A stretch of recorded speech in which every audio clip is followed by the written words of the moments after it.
Welcome to Anchorage, Alaska, here at Mulcahy Stadium. Tonight, your Chugiak-Eagle River Chinooks take on the Anchorage Bucs in game number 4 of the ABL season. I'm Clayton Jackson, here with you all evening. We have another good one on tap for you. This is the Anchorage Bucs' first ball game of the season.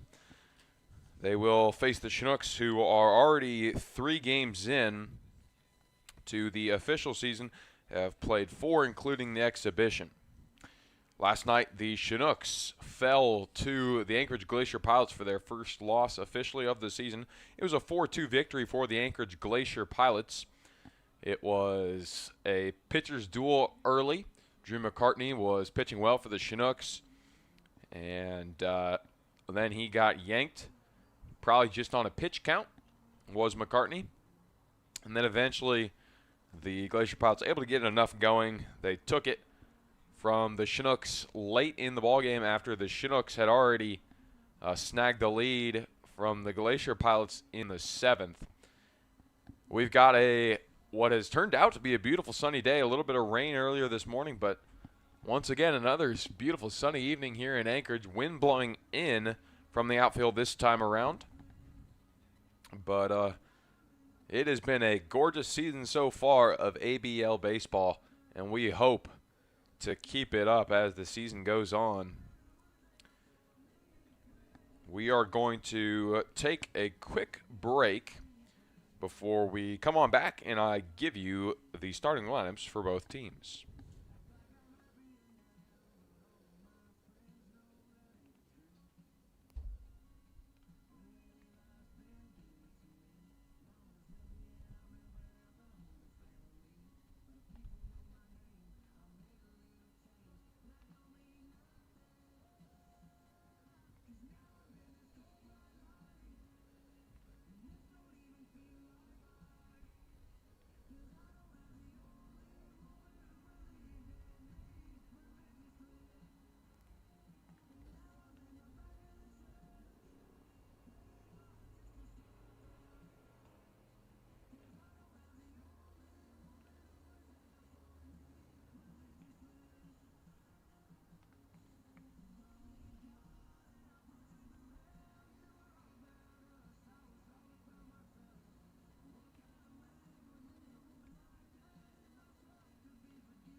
Welcome back to Mulcahy Stadium.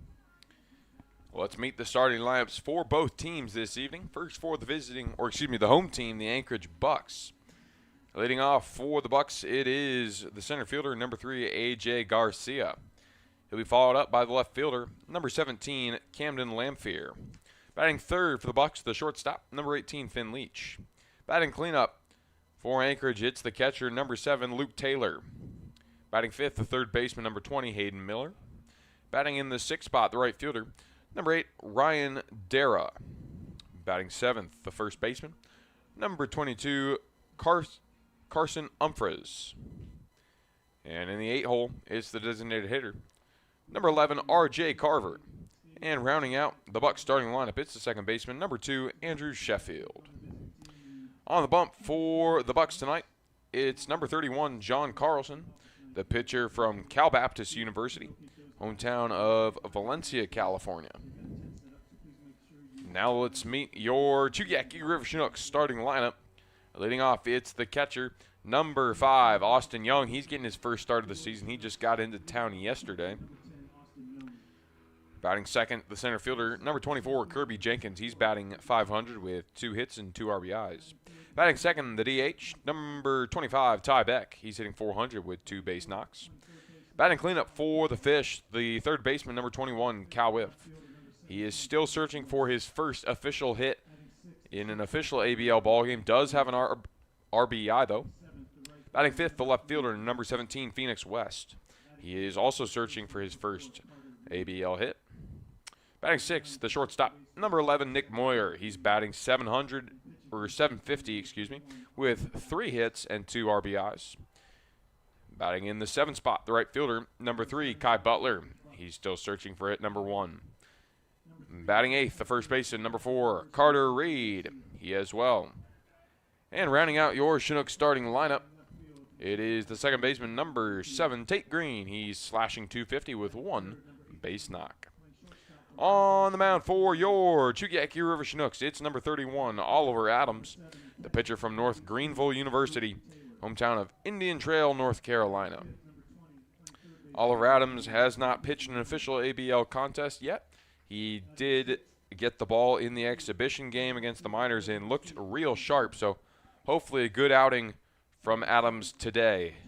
And the Chinooks might need it against this vaunted Bucs lineup. A lot of talent from top to bottom, but the Chinooks are leading the ABL right now, 2-1 on the season. They have looked good, and hoping that they can keep it rolling against the Bucs. Obviously fell yesterday, but the pitching looked good, just couldn't get a whole lot done offensively. So maybe keep the pitching rolling with a very good starter in Oliver Adams and just wake the bats up a little bit.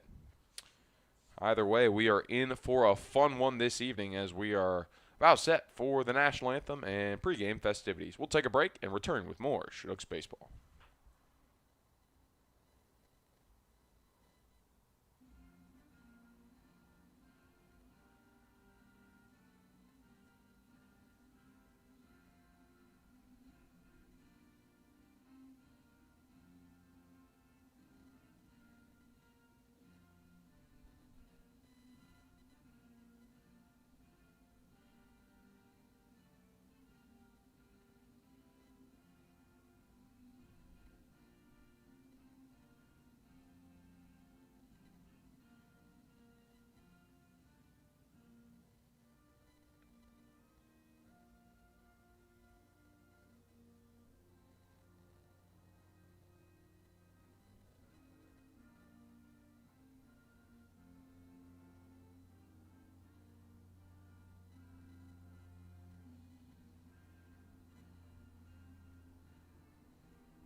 Moments away now from first pitch here at Mulcahy Stadium.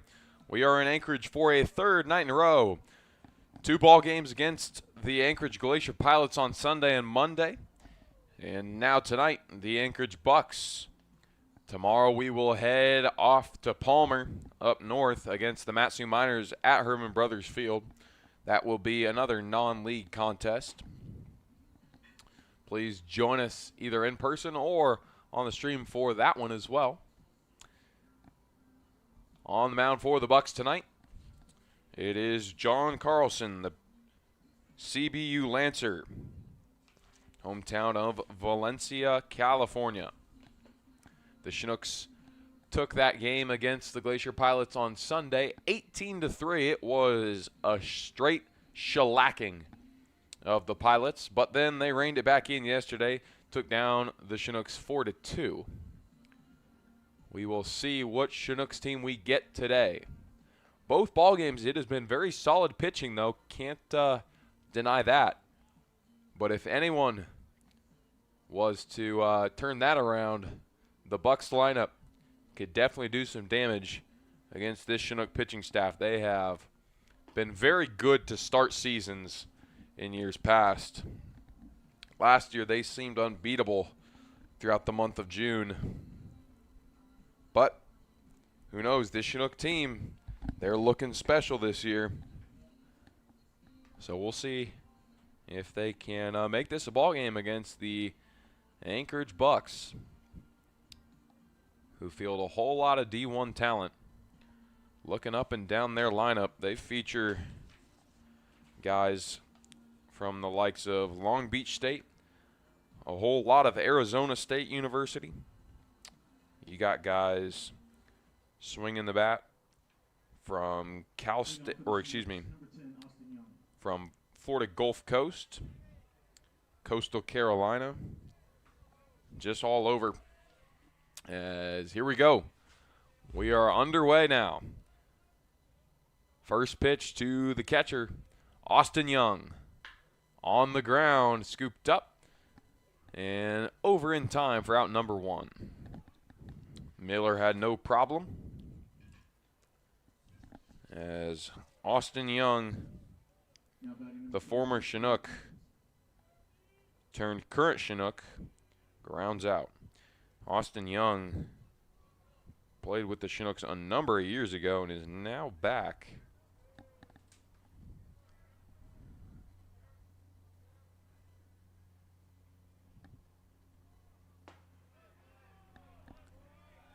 Now at the plate, it's Kirby Jenkins, the center fielder.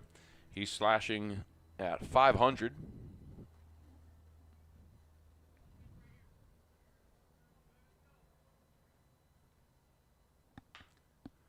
He tries to check his swing, and it's going to result in a little dribbler straight at the third baseman. And there is quickly 2 away for the Chinooks. Now at the plate, the designated hitter, number 25, Ty Beck. He's hitting .400 on the season.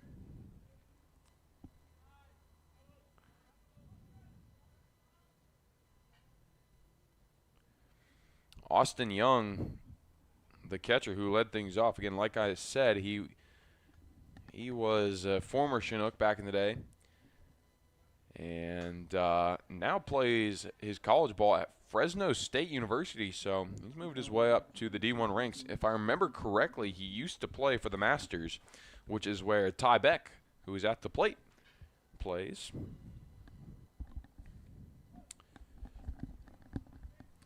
But it is 0-1 here to Ty Beck. Carlson delivers. It's a swinging strike. And just like that, it's 0-2 to Ty Beck. So far, Carlson is making quick work of this Chinook lineup. Only a couple pitches in to the ball game so far. The 0-2 swung on and missed. I believe that was a 6-pitch inning.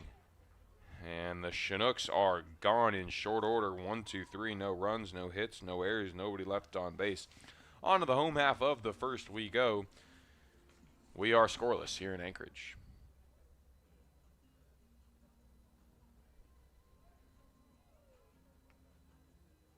Please make sure you're visiting Pirates Den to get all your lucky ticket numbers from the Pirates Den and all the merchandise down. The Bucs beer stand and the concession stand for all your beverages and your food items. Also, we'd also like to thank Orthopedic Physicians of Alaska for our trainers for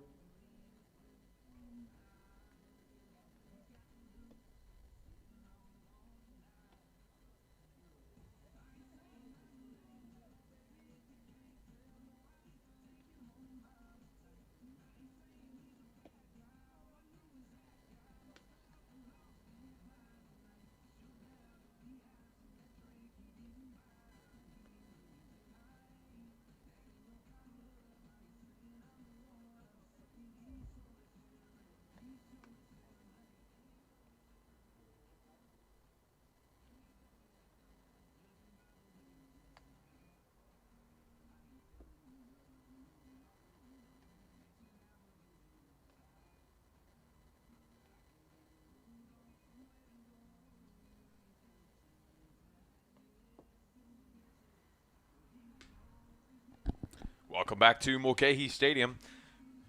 The starter for the Chinooks tonight, it is number 31, Oliver Adams, the pitcher from North Greenville University, hometown of Indian Trail, North Carolina. Again, mentioned it earlier. He hasn't pitched in an official ABL contest, but did pitch in the exhibition game against the Miners. Looked really good. Looked like the best pitcher in that ball game, if we're being completely honest. He went scoreless, and we're hoping for the same here in this one. John Carlson made quick work of the Chinooks 1, 2, 3 hitters. And so Oliver Adams going to have to match it. The wind blowing in from right field at the moment, as it will be A.J. Garcia to lead things off. Garcia from Bradley University, hometown of Chicago, Illinois. Adams from the windup delivers the first pitch just above the belt, and it's 1-0.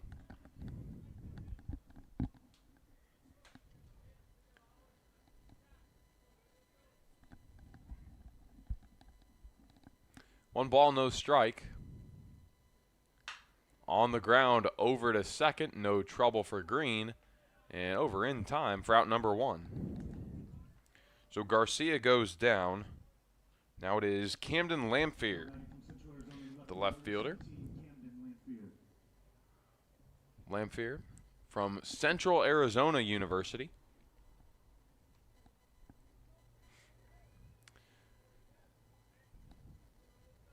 The Bucs in their home white pinstripe uniforms today, with the pirate-themed black font trimmed in yellow, with white paneled front caps with their yellow B.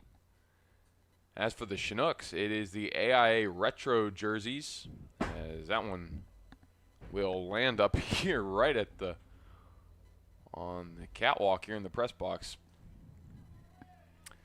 1-1 for Lamphere. But again, those navy blue AIA throwback tops. As here's one crunched out towards dead center, and didn't even have to move, did Kirby Jenkins. And there is quickly 2 away. Now Finn Leach, the shortstop from Arizona State, will stand in.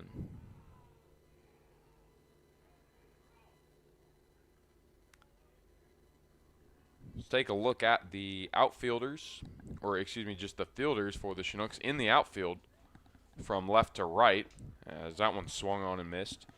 It is Phoenix West, Kirby Jenkins and Kai Butler. On the infield, Cal Whiff, Nick Moyer, Tate Green, and Carter Reed. Behind the dish, it's Austin Young, and Oliver Adams is on the bump. Rifled right over to first. Reed can't handle it, but he might be able to get the flip. No, never had it, and that's going to be a base hit for Finn Leach. That ball was well struck enough. We'll give him a base knock there. Scoreboard says error. So I guess we'll go E3 if that's what the scoreboard's going to stick with. And now it is the returning Anchorage Buck, the catcher Luke Taylor. He was a one-man slugfest last year for the Bucs. And they've got him in cleanup, so they know what he can do. He puts it right over to short. On to second in time for out number 3. So the side retired quickly. They do strand one, as it is no runs on no hits. There is 1 error and 1 left on base. On to the second inning we go. We are scoreless here in Anchorage.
Welcome back to Mulcahy Stadium. Chinooks turn at the plate. It'll be Cal Whip, Phoenix West, and Nick Moyer due up. Back on the mound, it is John Carlson. He dealt very quickly, and indeed it was a 6-pitch inning for John Carlson in the first. If he can repeat that again, the Chinooks might be in serious trouble.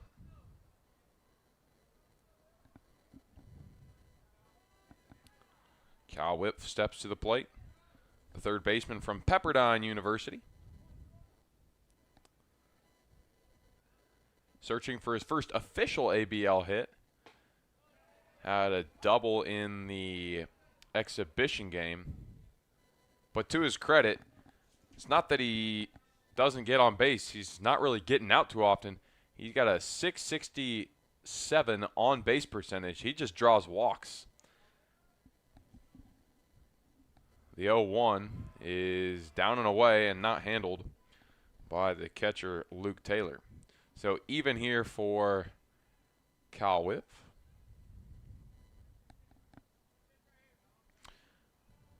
Welcome into Luke Cole. Coach Tim Cole's dad.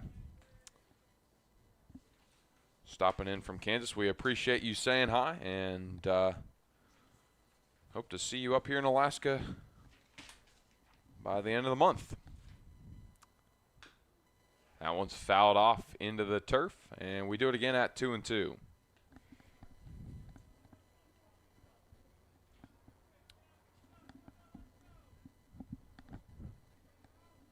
Two balls, 2 strikes for Whip, who stands back in.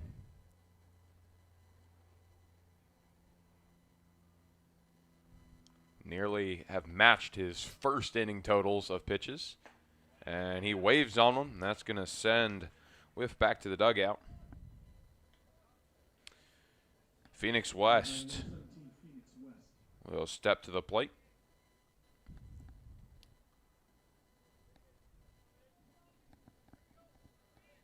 So West stands in with 1 away, bases empty. On the field for the Bucs from left to right in the outfield, it is Camden Lamphere, A.J. Garcia, Ryan Dara. And as this one's in the air, no problem for Garcia.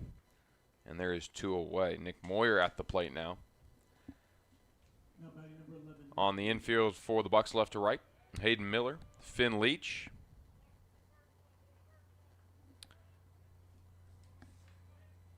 Andrew Sheffield, and Carson Humphreys. Behind the dish, it's Luke Taylor, and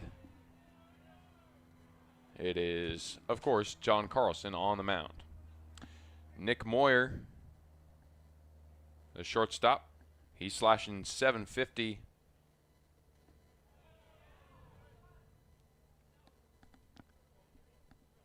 Two balls, no strikes.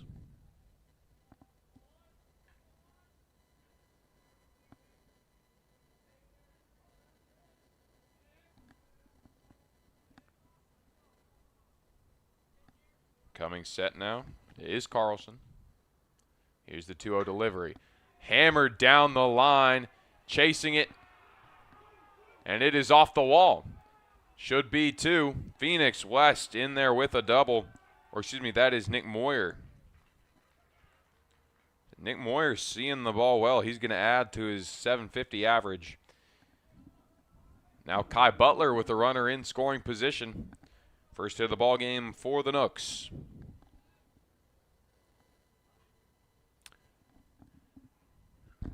Yeah, Luke, I'll see what I can do about the camera.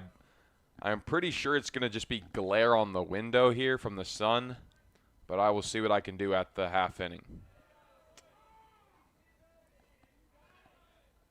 1 ball, no strikes as that one misses downstairs for Kai Butler.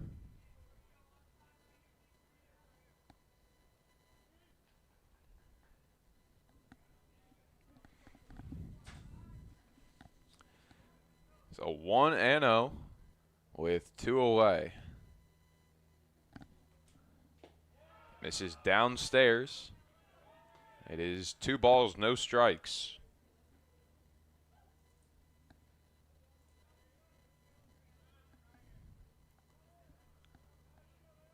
Butler out of Cal State, Los Angeles.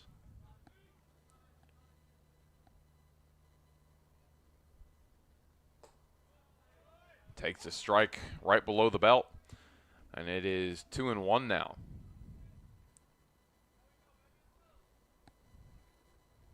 You knew that 6-pitch inning was not going to last forever, as the breaking ball misses down and away. 3-1. Butler's ahead. Didn't take long to rattle John Carlson.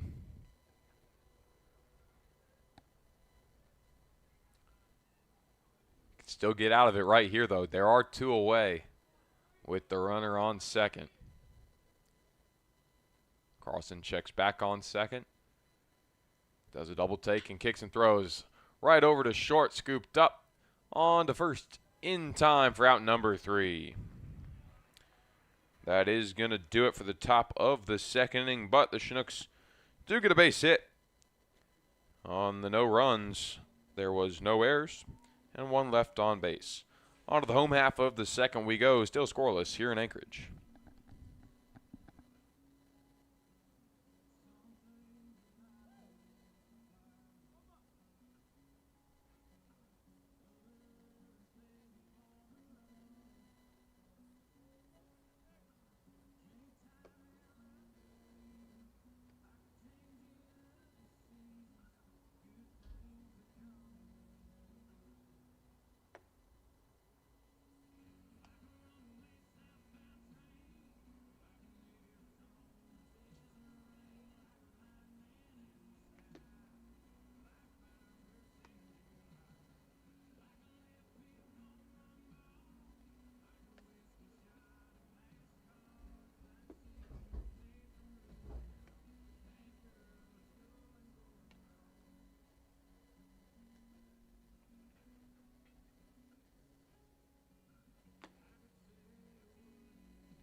Welcome back to Anchorage, Alaska.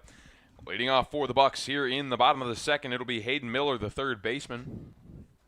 Miller out of Bradley University, hometown of Sandy Hook, Connecticut. Strike at the knees, it is 0-1. Miller will be followed up by Dara and Humphreys. Here's the 0-1. Oliver Adams looking good to start, as he's got Miller behind now, 0-2.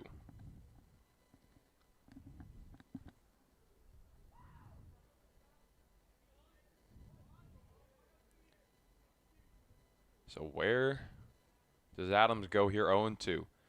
Does he straight attack or try and get him to chase? Tries to get him to chase on the slider, misses down and away, 1-2 now.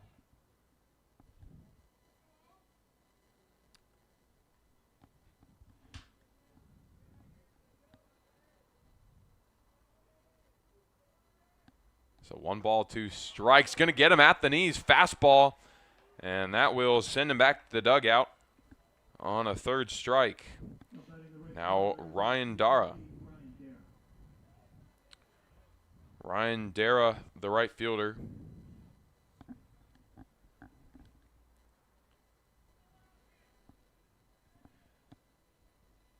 Dara also from Arizona State University. Dara puts a full swing on that one, comes up empty, and it's 0-1.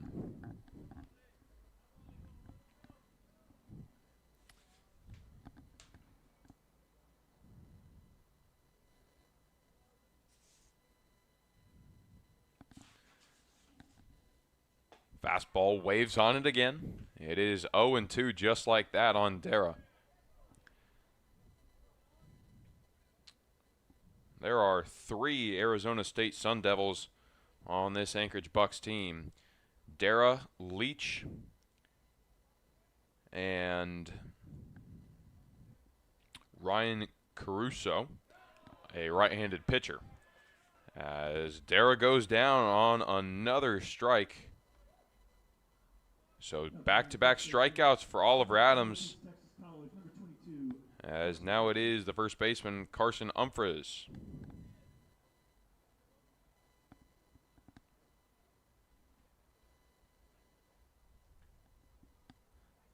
First pitch. Fastball misses off the corner. 1-0.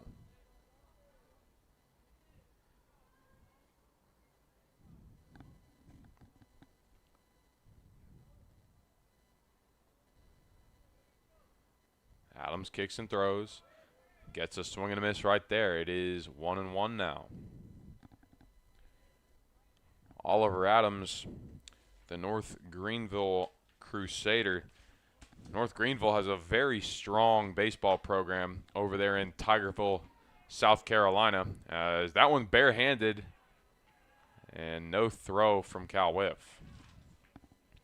Probably a wise play to hold up on the high chopper as Humphreys gets the base knock. Now it is the DH, RJ Carver.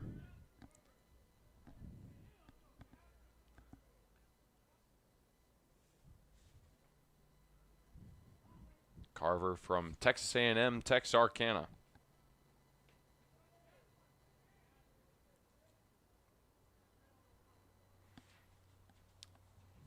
He will see the first pitch outside, and it's 1-0.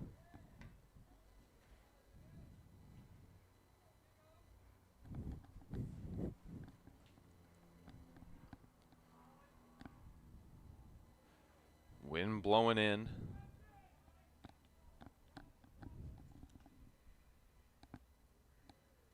As Adams delivers the 1-0 upstairs, make it 2-0.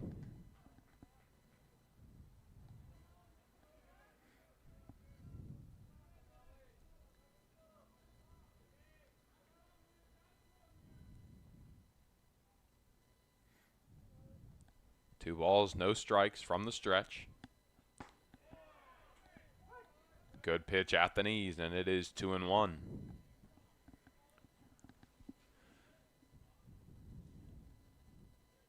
So over at first, it is Carson Humphreys.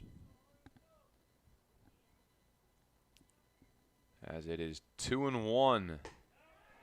And make that 2-2. Check swing gone wrong. And we are even. RJ Carver.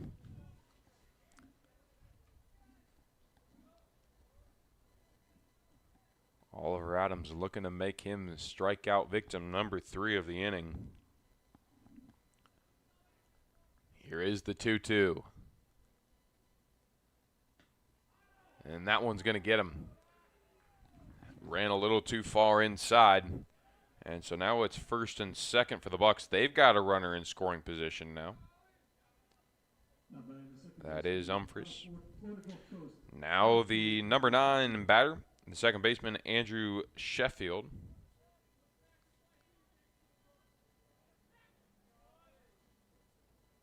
Sheffield out of Florida Gulf Coast University.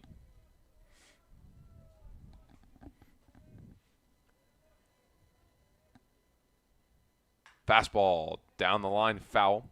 It is 0-1.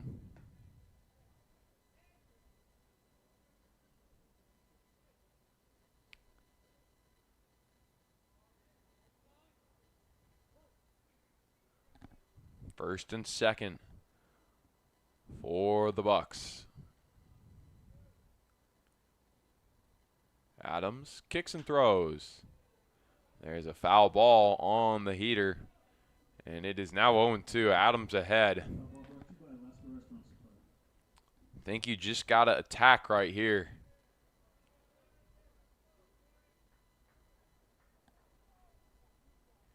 You don't have, I mean, You have third base, but you don't want to load him up here.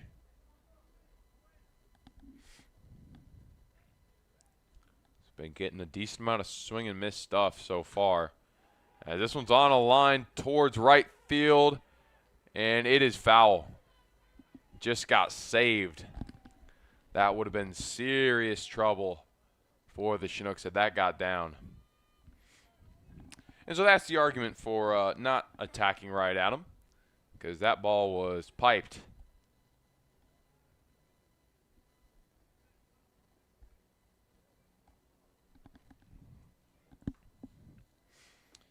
The top of the order, and A.J. Garcia waits on deck. See if they get an opportunity here in the bottom of the second.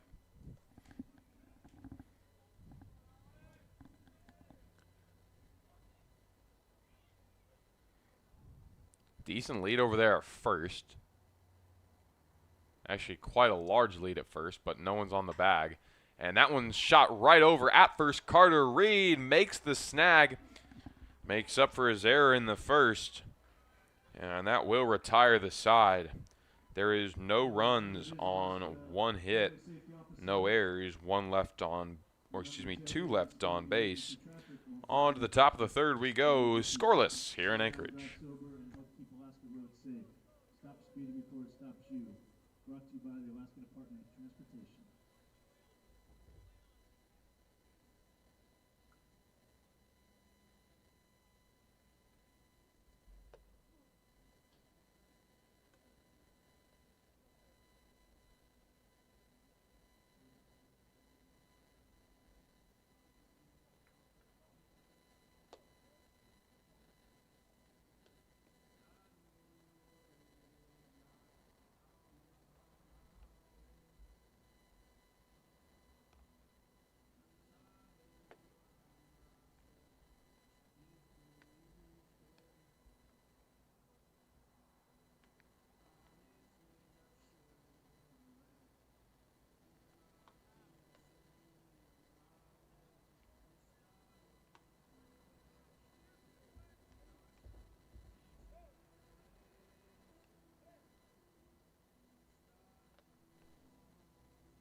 Top of the third for the Chinooks. It'll be the 8, 9, and 1 hitters due up for the Fish. Carter Reed, Tate Green, and Austin Young. Carter Reed, the first baseman who just made that nice play over at first to end the inning, will step to the plate for the first time today. He'll face John Carlson, who has been pitching it well. Gave up that nice double to Nick Moyer, but other than that has looked sharp. Gets a half-hearted swing there from Carter Reed. Kind of had him tied up. This time a full swing, but a whiff. And it is 0-2.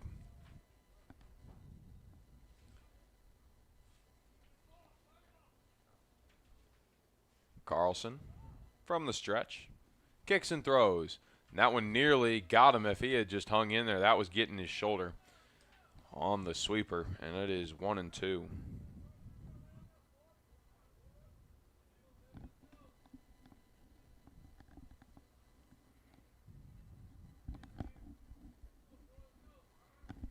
One ball, 2 strikes, fastball upstairs, and we are even 2-2. Center field playing pretty far in.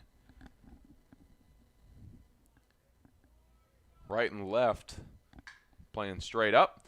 As this one rifled over towards Dara in right field, and no problem. That is out number 1. Now Tate Green. Now batting number 7, Tate Green. Tate Green, the Angelo State Ram, will step to the plate.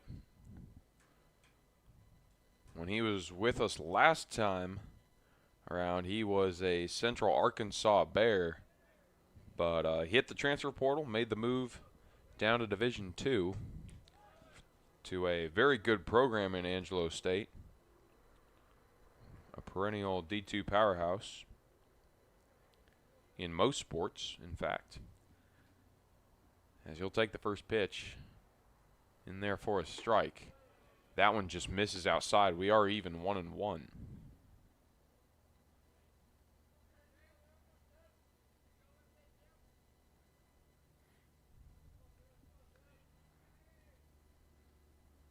One ball, one strike, fouls it off, and we do it again. This time at 1-2.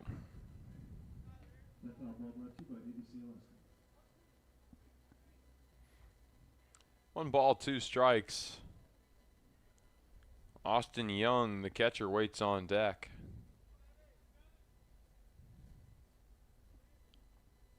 He will hammer this one down the line and fair, just past the outstretched glove of Miller. It's going to roll all the way to the corner, still doesn't have it. And Tate Green, he's not going to get too greedy. He will pull into second calmly with a stand-up double. Yeah, Greg, I'd have to agree with you. The strike zone looks to be correct this time around. Yesterday, for those of you who didn't watch, my goodness, that was possibly the widest strike zone I've ever seen. And usually I say, you know, as long as the umpire is consistent, you can't be too upset. Well, he was consistent, but it was to the point where he was calling strikes that, like, were just not hittable. And it was pretty bad. But it was both sides bad, and everyone was upset. But today looking a whole lot more normal in a good way. 1-0 here for Austin Young.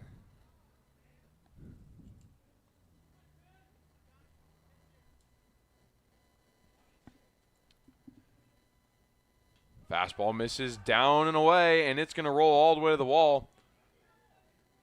So Tate Green will just trot on over to third, no problem. And 90 feet away.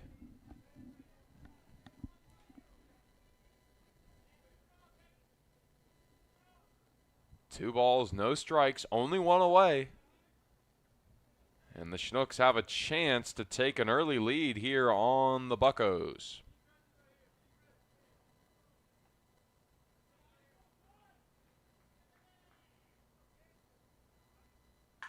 He hammers this one, but a little too much underneath it. Just in front of the warning track, and the catch is made, but it should send the runner home. 1-0, Nooks lead it on the sacrifice fly from Austin Young.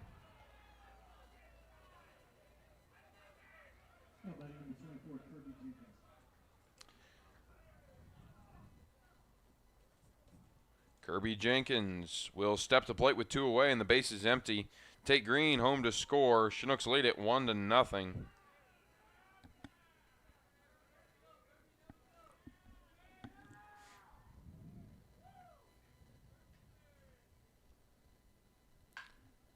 Lifted straight up, sliding into foul territory, and the catch is made. And we will head on to the bottom of the third inning, but the Chinooks do get one on one hit. There is no errors and nobody left on base. Chinooks lead it 1-0.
1-0 Chinooks lead it here in the bottom of the third. Bucs will have their chance to get it back, and they'll have to try to do it with the trio of A.J. Garcia, Cannon Lamphere, and Finn Leach. Those are the 1-2-3 hitters. You know, Dwayne, that was a sight last night, and it was a good time. For those of you who weren't on the broadcast last night, we had a bunch of Anchorage kids hooping and hollering, and eventually they were rooting for the Chinooks by the end of the night, as that one is swung on and missed. A.J. Garcia at the plate. But, Dwayne, to be completely honest with you, there's like no one here in this ballpark. So I don't know if that's going to happen tonight. The Bucs just do not draw very large crowds. Strike at the knees on the curveball. Good pitch from Adams. I think there's more Chinook fans here at Mulcahy Stadium than there are Bucs fans. I can't confirm that. I don't have the greatest seat as far as viewing the stands, but from what I can tell noise-wise and just from looking, it seems like there are more Chinooks fans here than Bucs fans. A.J. Garcia led things off and grounded out to second base there to start off the inning. And now there is one away for Camden Lamphere. Camden Lamphere, he is 0 for 1. Flew out to center his first time up, as the Chinooks hold on to a 1-0 lead on the sacrifice fly from Austin Young. 0-1 after the slider finds its way in.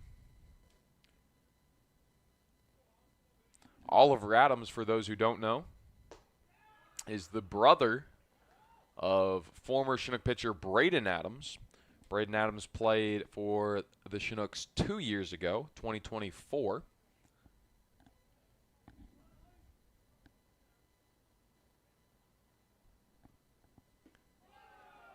As that one is swung on and missed. So there are quickly 2 away here in the third inning. Now batting number 18, Finn Leach.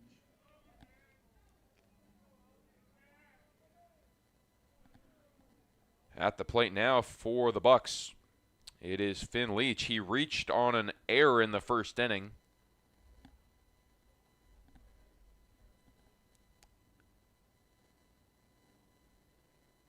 First pitch to him, it's fouled off. 0-1 now. Playing a little bit deep and shifted to the right is Tate Green over there at second.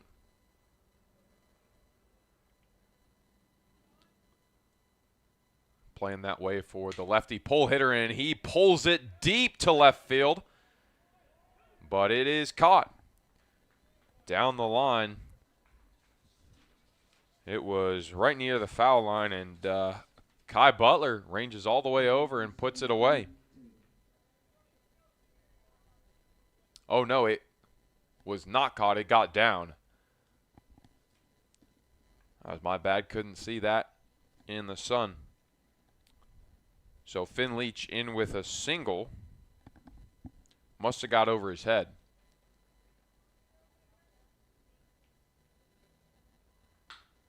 This one up the middle for another base knock, and it'll be first and maybe third. The throw coming in. Gutsy call, and he's in safely. So the corners now for the Bucs. Luke Taylor gets a base knock.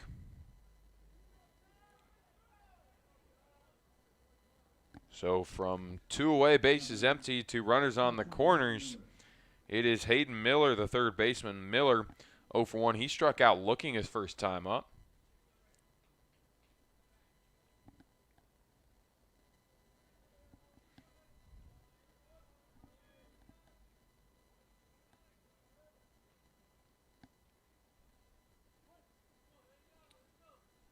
Adams comes set.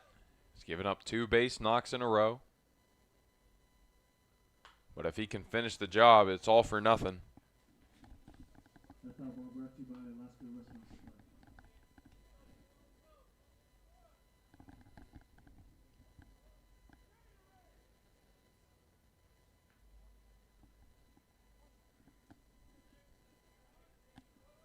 No balls, 1 strike. Adams kicks and throws. Fastball inside, and it is even. 1 ball, 1 strike.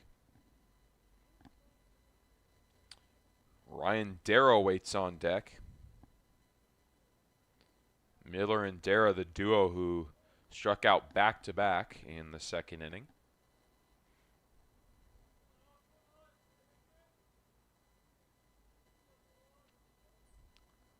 Here comes the 1-1 pitch. Runner at first. Taylor thought about it. Decides to hold back. And it is 1-2.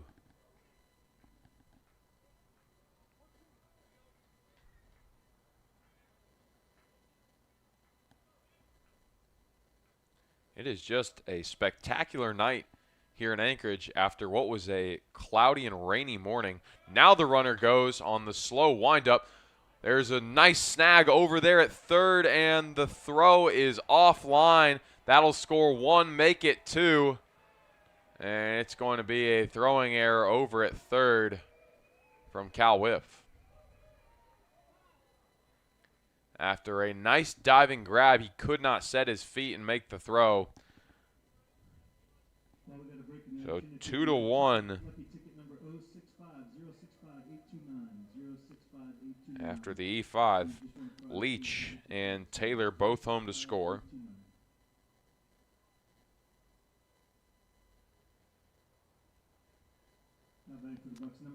After a quick little conversation on the mound, it is now Ryan Darrow.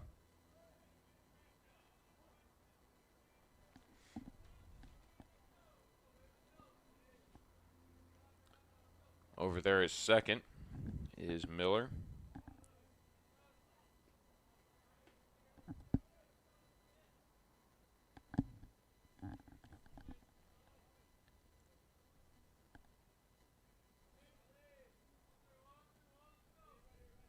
Taking a look back at second. Steps off, and there's no one to throw to. Didn't like the lead that Miller had over there at second.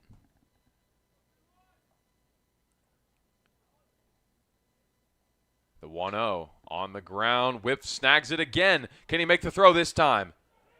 He makes the throw, but it's late. Coming home. And it is safe. And a way early slide, though, from Hayden Miller. But he's in time, and now it is 3-1. That will be a base knock for Darrow. I mean, Cal Whiff did everything he needed to do on that. He made the nice glove save and made the throw. It just wasn't fast enough. A great run from Darrow. That'll be an RBI base knock. It is 3-1 Bucs. Slider, yes, it's in there. Strike 1.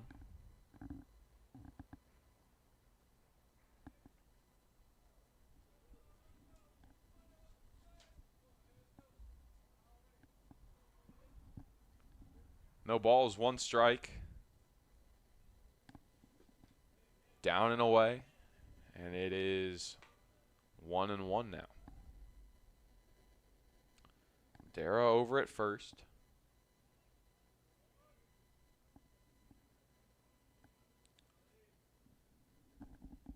Taking a long look to get a sign is Adams. Now he's come set. Runner goes, but it is lined into the gap. That'll get down for a base hit. He's going to hold up at third, and we've got runners on the corners once more. That was Carson Humphreys.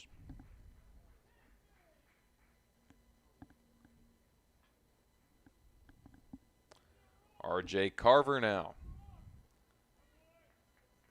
But we will have Easton Babe coming out, bringing the infield in for a mound visit. The Chinooks were looking good, leading the way 1-0 coming into the inning. But the Anchorage Bucs have jumped all over Oliver Adams after he got 2 early outs.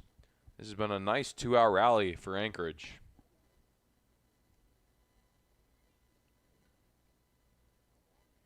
They're just spraying base hits all over the field. finding gaps. And I thought this inning was all but over off the bat of Finn Leach. But Now batting number 11. it got over the head of right fielder Kai Butler, and it started the whole thing. Now R.J. Carver, who was hit by a pitch his first time up, will step to the plate with a runner in scoring position. They're going to leave Adams in, and that one's lined straight at Green. He will not handle it well off the front end, but he's able to collect himself, flip it on over to first in time to record the out. The Chinooks give up 3 runs on 4 base hits. There was an error, and there was 2 left on base. On to the top of the 4th we go. Bucs lead it 3-1.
Three, 4, 5 hitters due up for the Chinooks here in the top of the 4th. They look to get them back after giving up 3 runs in the bottom of the 3rd. It'll be Ty Beck to lead things off. He's 0 for 1, struck out swinging his first time up. John Carlson back out. He had pitched well up until that 3rd inning, but still only gave up just the 1 double to take Green. And then, of course, the sacrifice fly to Austin Young, but it was a little bit of soft contact there. 1-0, misses upstairs, and it is 2-0.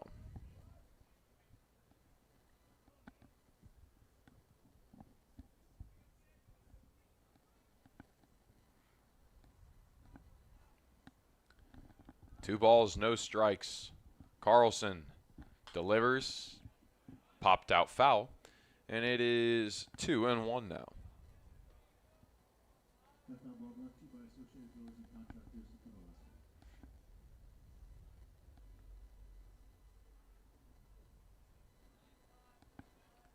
Kavanaugh. 2-1. Little gap there in between the second baseman and second base. See if Beck can find it. Maybe push it into the alleyway. Takes a gutsy pitch right at the belt. It's called a ball. 3-1.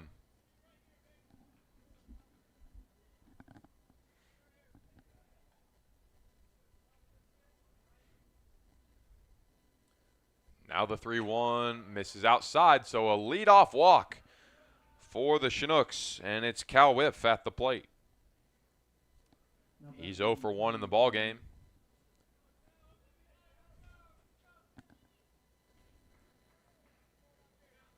Phoenix West waits on deck.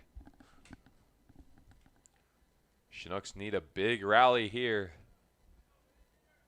Got to get those runs right back, and a leadoff walk, good way to start it.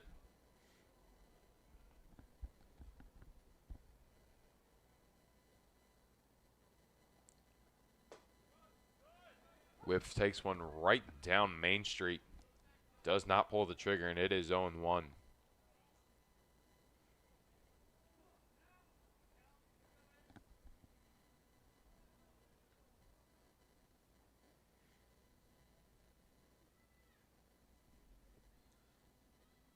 Now the 0-1. He thought about it, tried to check it, went around anyway, and it's 0-2. Whip is behind. He's got a really nice opening between first and second. If he can find that gap, there's a lot of green grass. Could be a slow dribbler, and I think he'd make it through. And he puts a high chopping swing on that one. Comes up empty. And it is now one away with a runner on first. Phoenix West will step to the plate.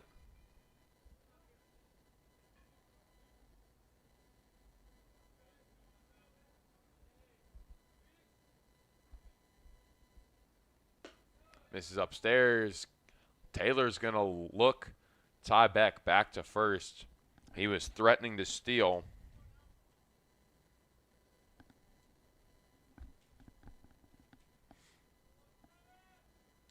One ball, no strikes. Fastball lets it go by, and now it is 1-1. Just got to find a way to get a runner in scoring position. Wouldn't be surprised if Ty Beck does try to steal. Not leading like he is now, but got to find a way. That one bounced in the dirt and nearly lost it, but was able to locate it. And Ty Beck, no advance. It is 2-1 here for West.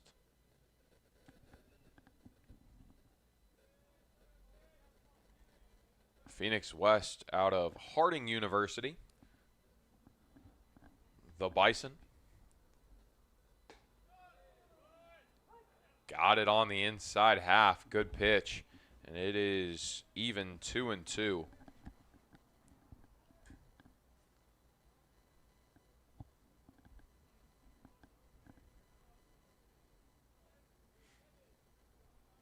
Harding, a perennial D2 football powerhouse. This one laced out towards left field and caught. It just kind of floated up there a little too long, didn't have enough sting on it, and kind of drifted right over into the glove of Camden Lamphere. Now it's Nick Moyer. He had that double in the second inning. So he's 1 for 1. Can he do it again? That double that he hit earlier in the ballgame, that would have scored the run from first. So if he can do it again, it would be a 3-2 ball game.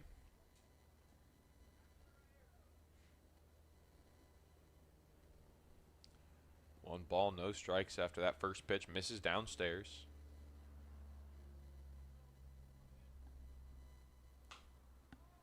He is jammed and it's fouled off. 1-1.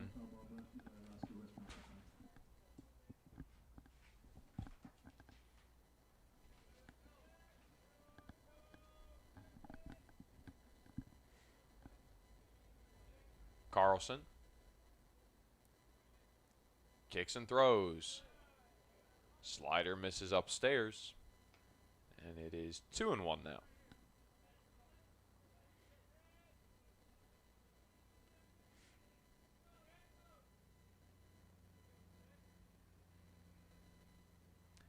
Two balls, one strike. Runner on first is Ty Beck.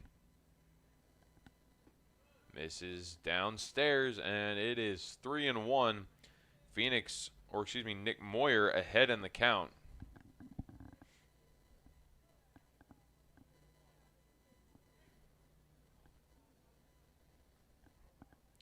Moyer out of Messiah University. One of a couple Chinooks from Messiah.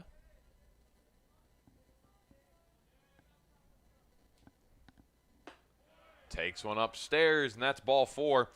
It does move Ty Beck into scoring position. It all rests on Kai Butler's shoulders now. Butler, 0 for 1, grounded out to short his first time up.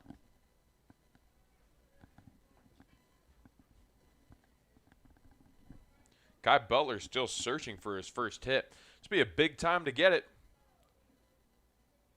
Close the deficit here in the top of the fourth. Takes a look back at first, delivers a slider that misses down and away, 1-0.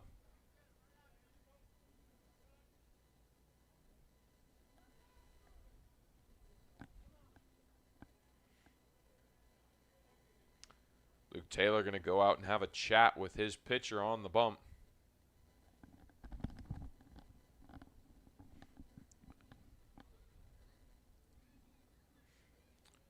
The Bucs leading in the hit category 5-2 over the Chinooks, as well as obviously on the scoreboard 3-1. This is the Bucs' first ball game of the season.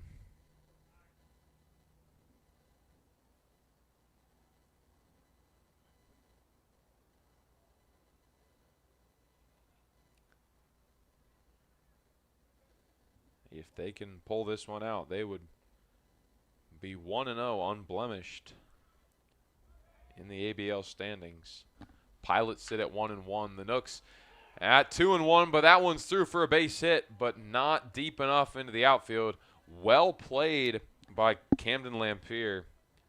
He was there to make sure there was no advance from Beck.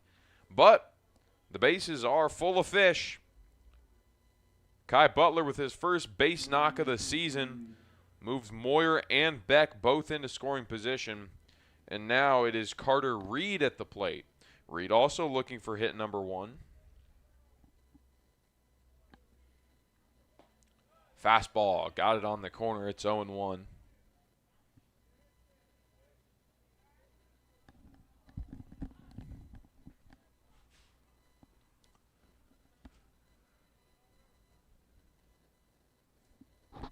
With bases loaded, delivers a fastball upstairs. We are even. 1 ball, 1 strike with Tate Green waiting on deck. Green doubled and scored his last time up.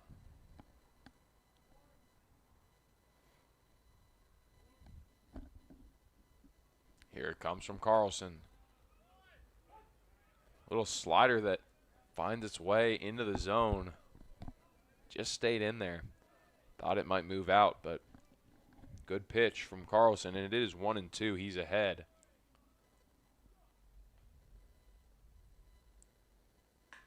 Lined up the middle. It is going to fall for a base hit. 2 are going to come home to score, and we've got a tie ball game once more.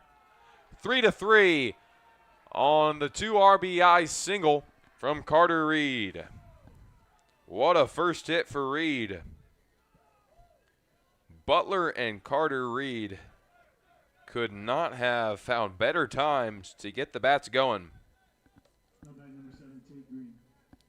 Ty Beck and Nick Moyer both home to score after they walked onto the bases. And 2 base hits. Got the job done. The throw on over to first will finish the inning. But the Chinooks able to get 2 back. And we are knotted at 3. It was those 2 base hits, no errors, and 2 left on base. On to the home half of the fourth we go. Tied at 3 here in Anchorage.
3-3 as we enter the bottom of the fourth inning here at Mulcahy Stadium. Andrew Sheffield, A.J. Garcia, and Camden Lamphere due up for the Bucs. Still Oliver Adams on the mound. He was looking good, but a rough third inning. See if he can bounce back.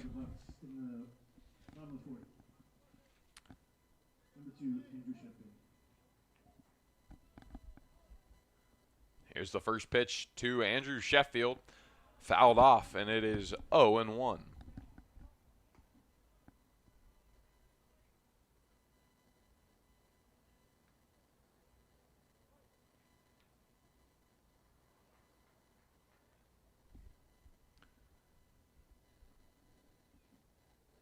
The Chinooks have played very opportunistic baseball, as that one swung on and missed, 0-2. Chinooks got a run on one hit in the third inning on the sacrifice fly from Austin Young, and then knocked in 2 runs on 2 base hits in the fourth inning. Straight up on the infield, Oliver Adams called off, and Cal Whiff will put it away for out number 1. Chinooks did leave 2 on base, but got the 2 they needed. Now at the plate, it's the leadoff man, A.J. Garcia. He's 0 for 2, is grounded out to second both times. Adams did not like the ball. Get another one from Young, and here we go. 1 away here in the bottom of the fourth. We have got a ball game so far, folks. No shortage of action as it's fouled back to the screen. 0-1. We might be in for ball game down to the wire, much like we had yesterday. Chinooks went down to the final out with a really big opportunity. It was bases loaded, I believe, for Kai Butler, and couldn't come through. Or at least both runners were on base, but I believe it was bases loaded for Butler, as that one swung on and missed, 0-2.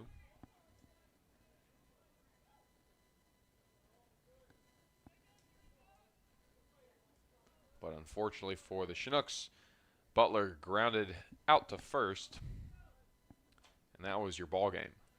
4-2 the final. Adams delivers one down and in, misses, and it's 1-2.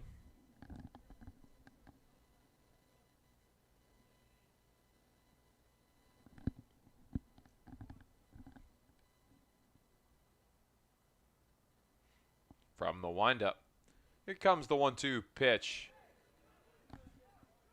Curveball misses downstairs. It looked good all the way, and then just disappeared out of the zone. 2-2.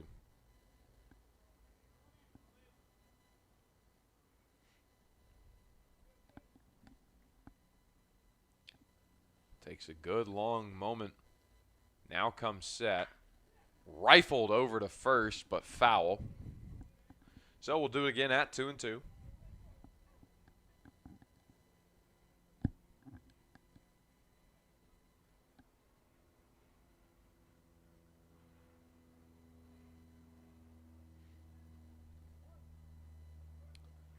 Big difference in this one so far have been those 2 errors by the Chinooks, none by the Bucs.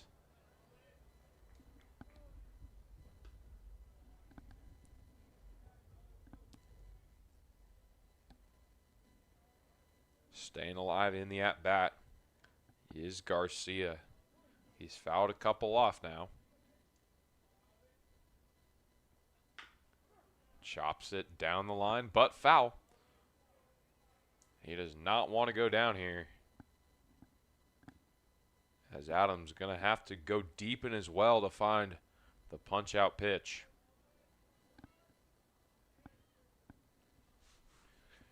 Can he find it right here?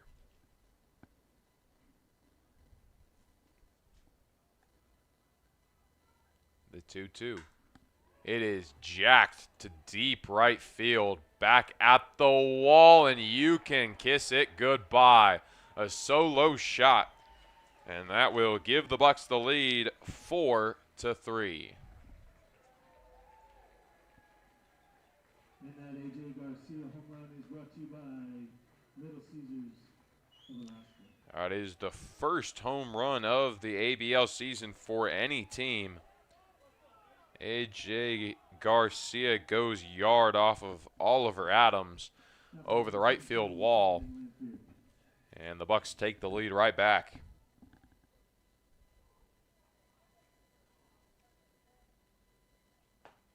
Fastball at the knees, 0-1.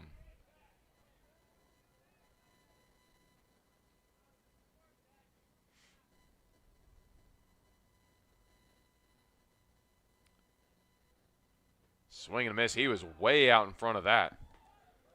Camden Lamphere could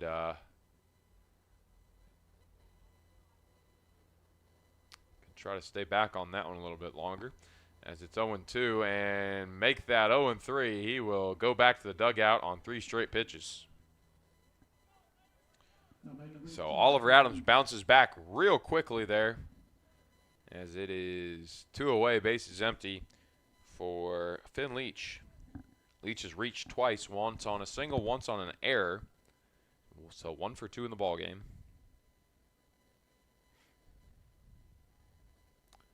Adams from the windup. Fastball on the ground softly to Green. No problem. And that is going to do it for the 4th inning of play. The Bucs get 1 on the home run. Just the 1 hit. And no errors. Nobody left on base. On to the top of the 5th we go. Bucs lead it 4-3.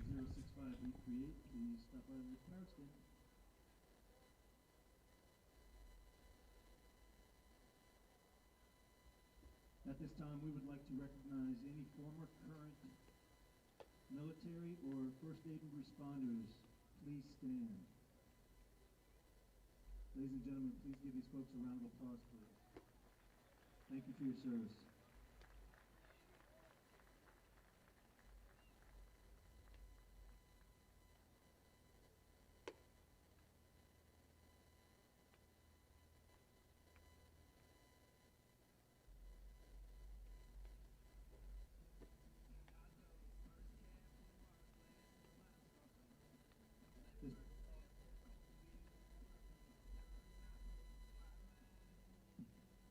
This Pepsi call to the bullpen for your Anchorage Bucs. Now pitching out of LA.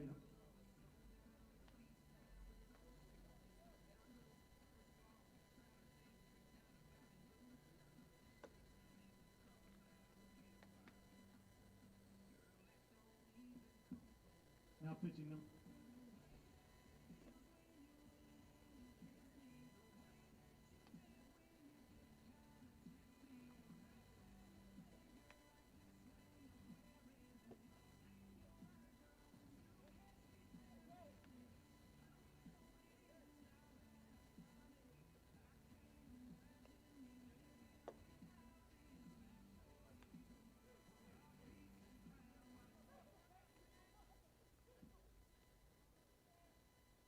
Leading off for the Chinooks, number 10, Austin Young.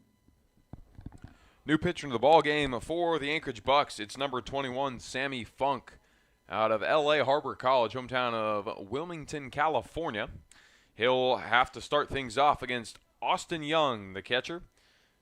Young, he is 0 for 1 in the ball game. Did have a sacrifice fly in the 3rd. Takes a fastball on the corner. It's 0-1.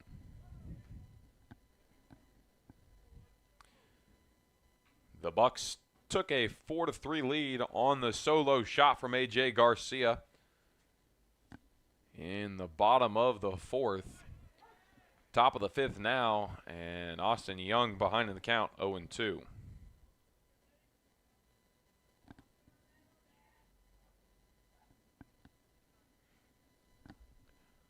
The 0-2, a changeup that falls out of the zone, and it is 1-2 now.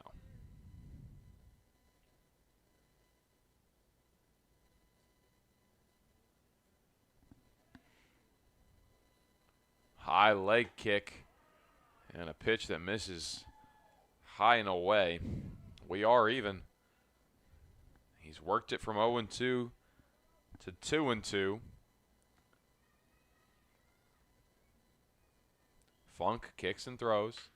On the ground, over to short.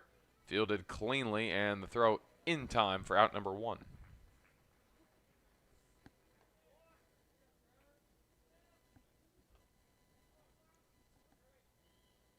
Now batting number 24, Kirby Jenkins. Now Kirby Jenkins at the plate, the center fielder. He is 0 for 2 in the ballgame so far. But he did come into the ballgame hitting .500. Strike on the outside half. It's 0-1.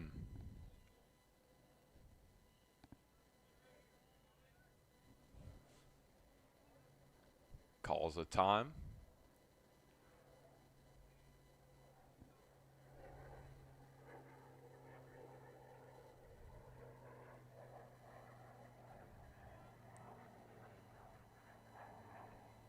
Getting the sign now is Funk. He comes set, kicks and throws. Looks like a late break on that one, and it goes down and away, 1-1.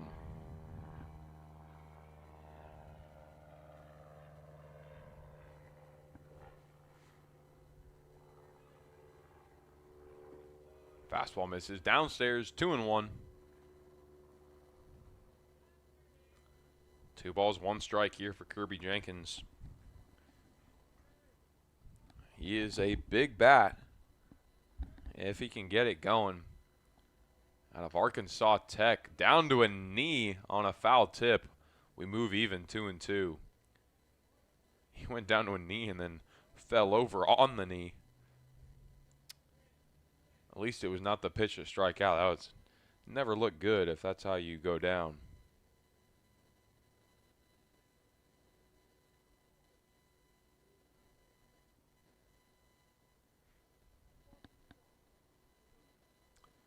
But either way, he's going to get another chance. 2 balls, 2 strikes. Fastball. I believe that was actually a changeup that dropped out of the zone, and we are full, 3-2.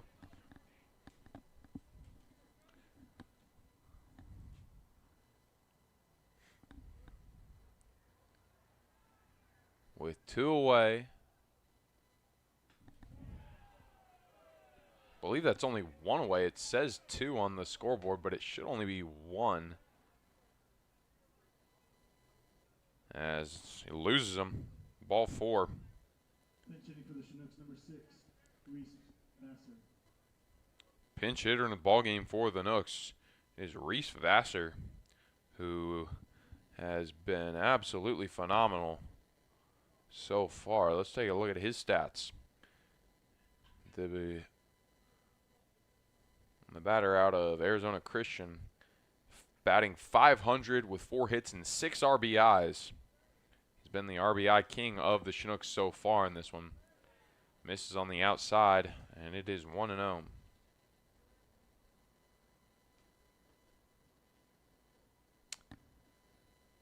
Yeah, it should just be 1 out up there. Swing and a miss, and it is 1-1.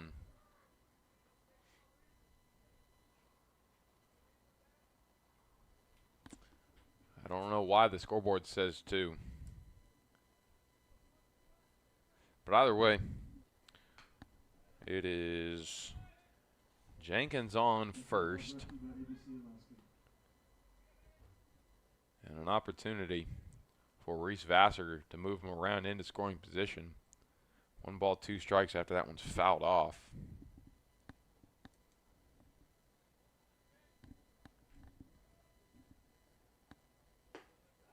Takes a ball upstairs, and it is even. 2 balls, 2 strikes. The throw on to first.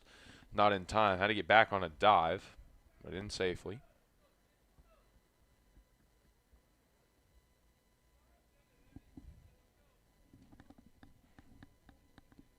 The runner goes. Swing and a miss. And he's in safely. Stolen base for Kirby Jenkins, but it was a swinging strikeout for Vassar.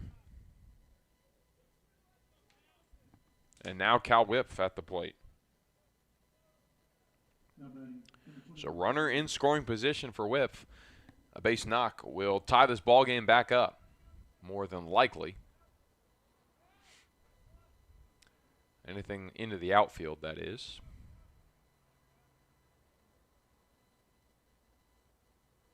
Taking a double glance back to second, now delivers a strike at the belt, and it's 0-1.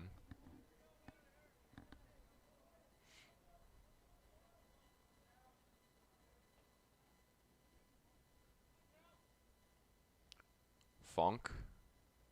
His head just swiveling around like an owl. Now delivers a strike on the bottom corner. 0-2.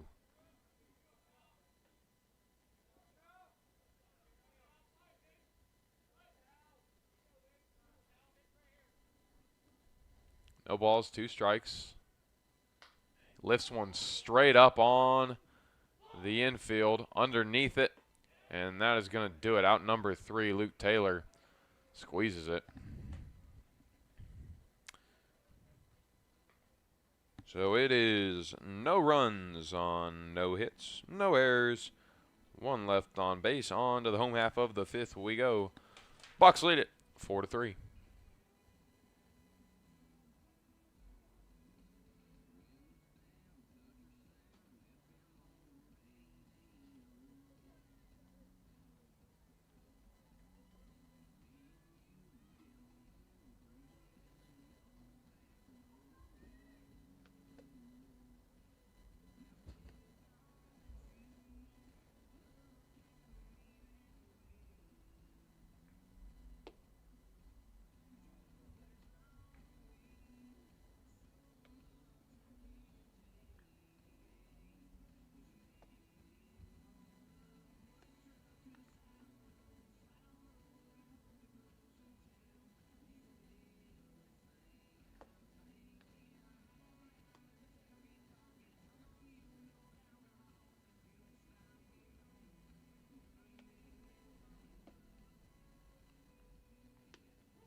It is the bottom of the 5th here at Mulcahy Stadium, and we are still watching Oliver Adams pitch for the Fish. number 7, Luke Taylor. Luke Taylor will lead things off for the Bucs. He'll be followed up by Hayden Miller and Ryan Dara. Ryan Dara. Taylor puts a big-time swing on that one. And fortunately for the Chinooks, it was not straight enough. Fouled off into the bullpen. That was going to be serious trouble had that been straightened out. 0-1, just a long strike. Adams from the windup, kicks and throws. Strike on the corner, and it is 0-2, just like that. Luke Taylor way behind. Luke Taylor was just an absolute monster for the Bucs last year. He hit the longest ball I have ever seen at this ballpark last year in a game against the Chinooks. As Luke Taylor does go down swinging right there. It was a moonshot over the right field wall. It, I believe, height-wise, would have cleared the scoreboard over there in right. Strike at the belt, and it is 0-1 on Hayden Miller. Mark checking in, letting us know number 18's warming up. Number 18, that is Cade Carrington from Olivet Nazarene. 0-2 here to Hayden Miller.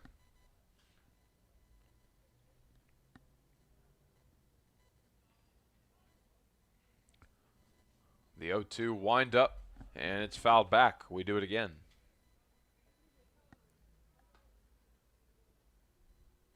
4-3, Bucs lead. Chinooks staying with them, though. They've been able to come up with enough offense. The home run, the difference maker, as this is clobbered, and it's going to go. Make that 2 home runs as Hayden Miller belts it over the left field wall. And that Hayden Miller home run is sponsored by Little Caesars of Alaska. Hayden Miller jumped all over that pitch. And Phoenix West just stopped dead in his tracks. He knew that was gone. There was no point in chasing it.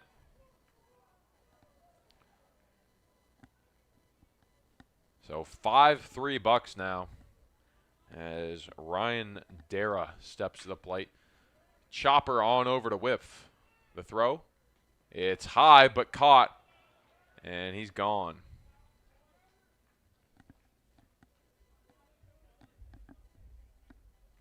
So now with 2 away and bases empty, it's Carson Humphreys. Humphreys is 2 for 2 quietly so far. He's had 2 singles so far on the day.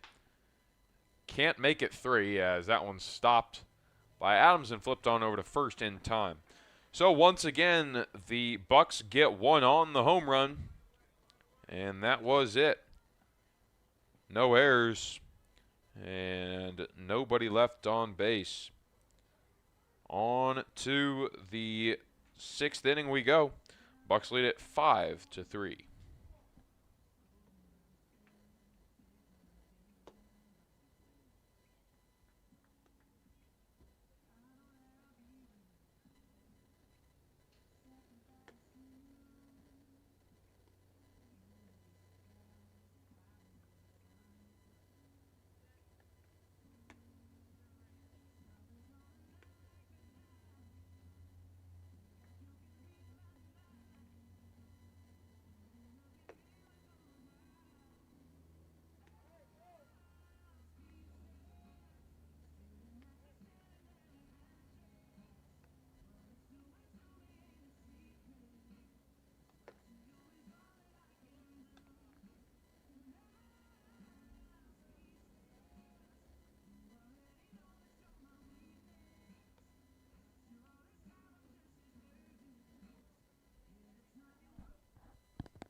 Sammy Funk back out for another inning of work for the Bucs. He will lead things off with Phoenix West. West will be followed up by Nick Moyer and Kai Butler. First pitch to West. Fouled back to the screen, and it's 0-1. West 0 for 2 in the ballgame.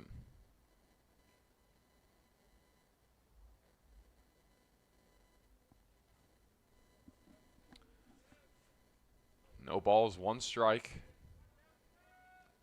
As they're playing pretty far to the left.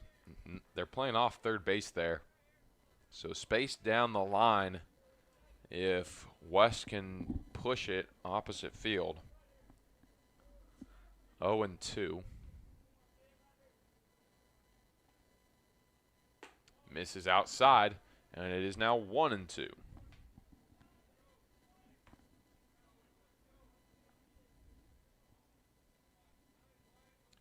West steps back in. Coming set. Here's the kick and the throw. Fastball misses downstairs. 2 balls, 2 strikes. We are even.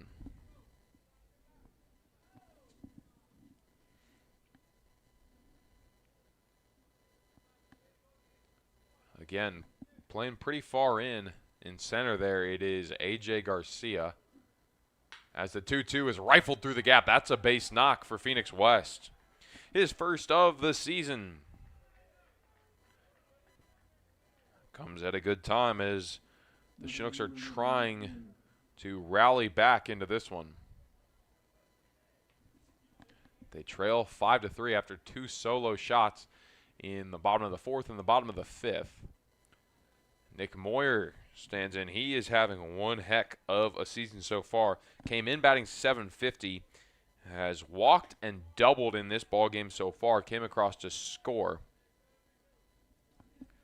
in that fourth inning.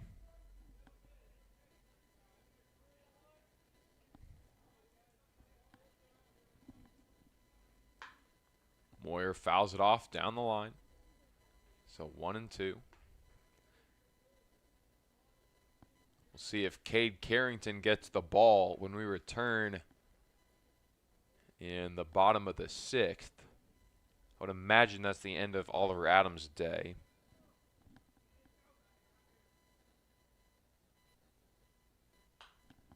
Lifted sky high in foul territory. It's going to get into the seats as it is 1-2.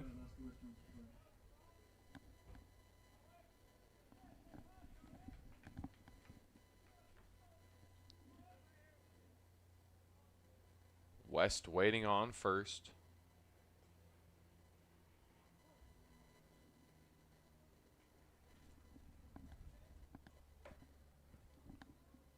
Funk delivers one outside, and we are even. 2 balls, 2 strikes.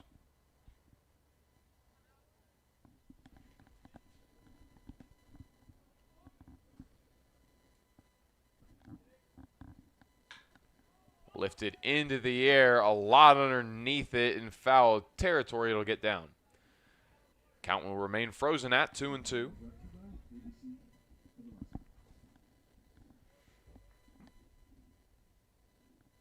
Sun still shining here in Anchorage. Reminder that tomorrow we head out to the Mat-Su Valley, the Mat-Su Miners, in a non-league contest. So an exhibition game tomorrow. The last of our exhibition games. We'll play at beautiful Herman Brothers Field on the Alaska State Fairgrounds. I would expect a large crowd on a Wednesday night over there at Herman Brothers. It is their home openers. This one's down the line, just foul, but that one into the Chinook bullpen would have been serious trouble for the Bucs had he gotten down.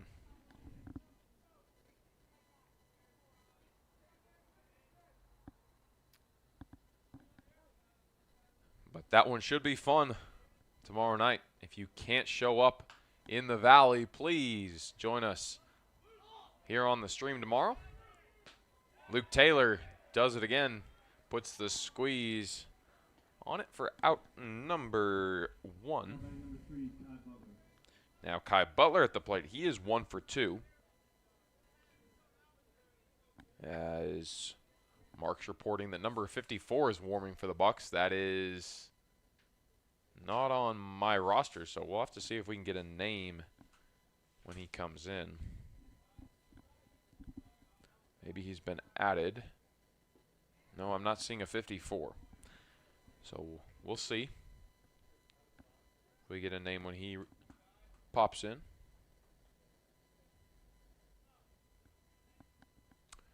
But at the moment, Kai Butler, 1-0, lifts it sky high.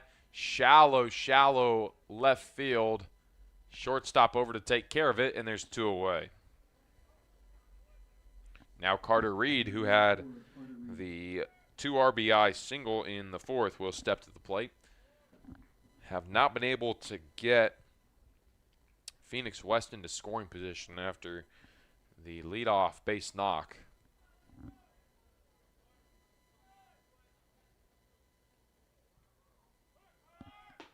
The runner goes. He's going to try and do it himself, and he does. Slides in there safely.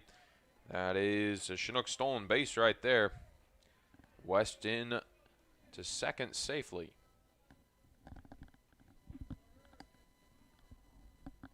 One and 0 here for Carter Reed. Now, Sammy Funk worried about second. Looks back and delivers a slider that's down and away.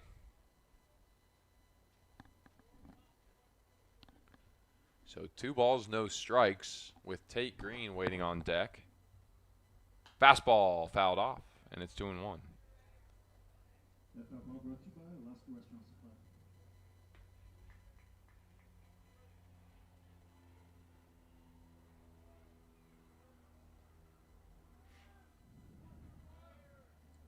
Green in the on-deck circle, but it would be the top of the order up after Green.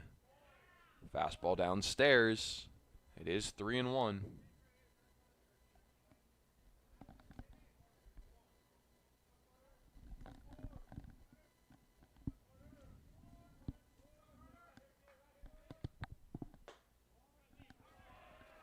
And that's going to be ball 4.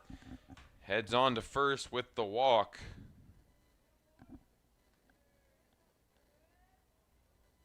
Excuses are cheap. A DUI isn't. In Alaska, a first DUI can cost more than $24,000. Make a plan before you drink. So Tate Green now. Brought to you by the Alaska Department of Transportation. Tate Green, he is 1 for 2. Doubled and scored in the 3rd inning. Grounded out in the 4th. And it is 1st and 2nd for the Nooks. So 34, says Mark. That would be Wyatt Schottel from Central Arizona. That's who's warming up for the Bucs right now. First pitch to Green. It's laced up the middle. That's a base hit. And the run is trying to come home. Phoenix West will not even receive a throw. Make it 5-4 Bucs now. An RBI single for Tate Green, and we do see the top of the order back up here in the top of the 6th. Carter Reed over to second. West came home to score. And now Austin Young back to the dish.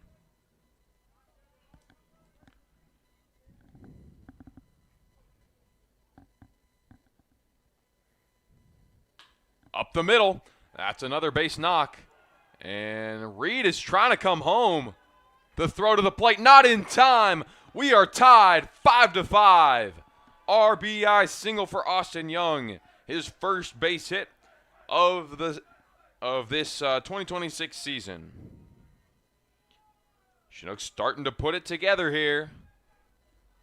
They're getting what they need off of Sammy Funk.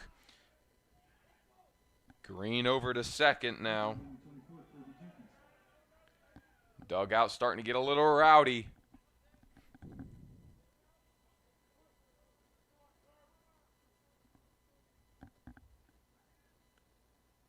Now Kirby Jenkins at the plate with 2 away. Still a runner in scoring position.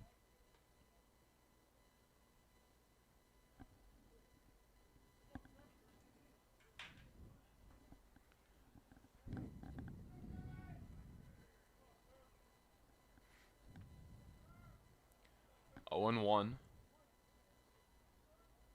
Funk comes set from the stretch. Delivers quickly. It's upstairs. 1-1.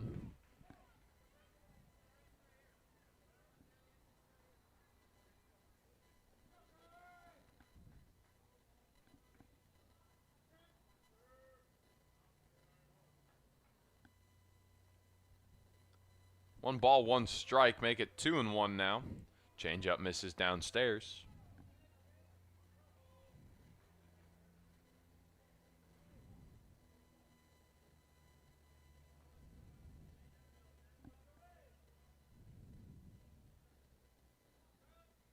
Funk delivers a fastball that is crunched out to deep center field. It's going to roll all the way to the wall. Score 1, definitely 2. It's going to be 5-7, headed for third. And it is a stand-up triple for Kirby Jenkins. Let him know, Kirby. 7-5 Nooks lead. What a huge inning.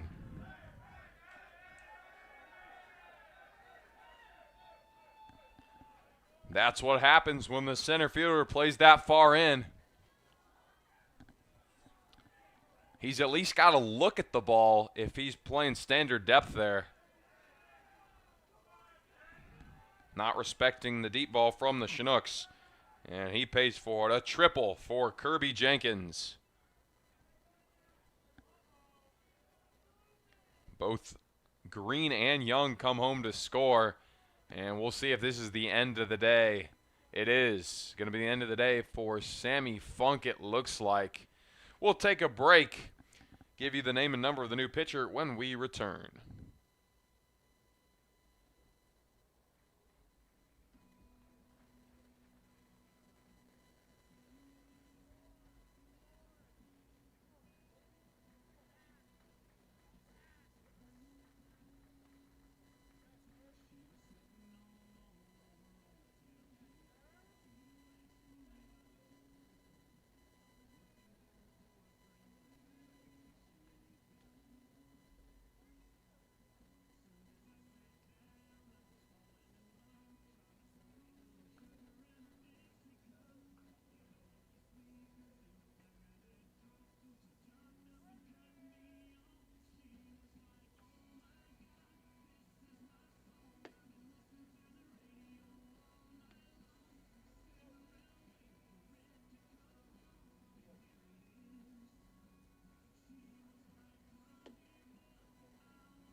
This Pepsi call to the bullpen. Now pitching for your Anchorage Bucs out of Central Arizona, number 34, Wyatt Schottle. New pitcher into the ball game for the Anchorage Bucs is number 34, Wyatt Schottle, out of Central Arizona University, hometown of Phoenix, Arizona. As the Chinooks have a runner still in scoring position, that's Kirby Jenkins after his massive triple. And you're right, Jaden, big mistake by A.J. Garcia to play in on that one. Can't do that on Kirby Jenkins. He drove in both Tate Green and Austin Young, and it is a 4-run sixth inning at the moment. It'll be Reese Vassar to look to add on. Any base knock will get Jenkins home here.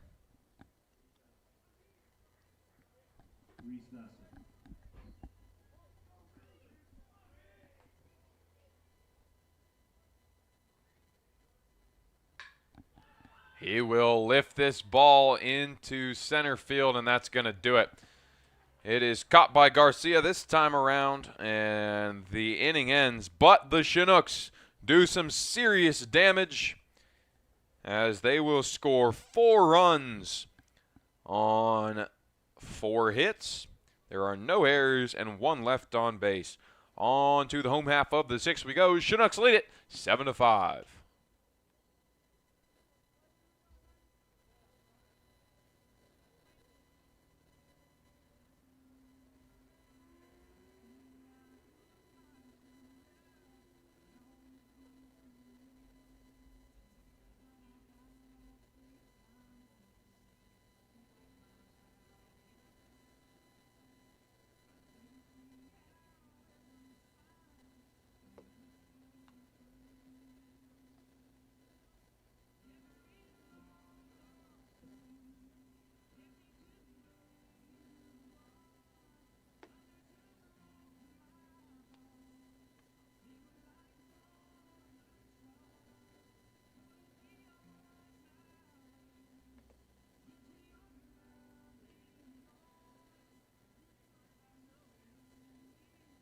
Now pitching for the Chinooks, number 18, Cade Carrington.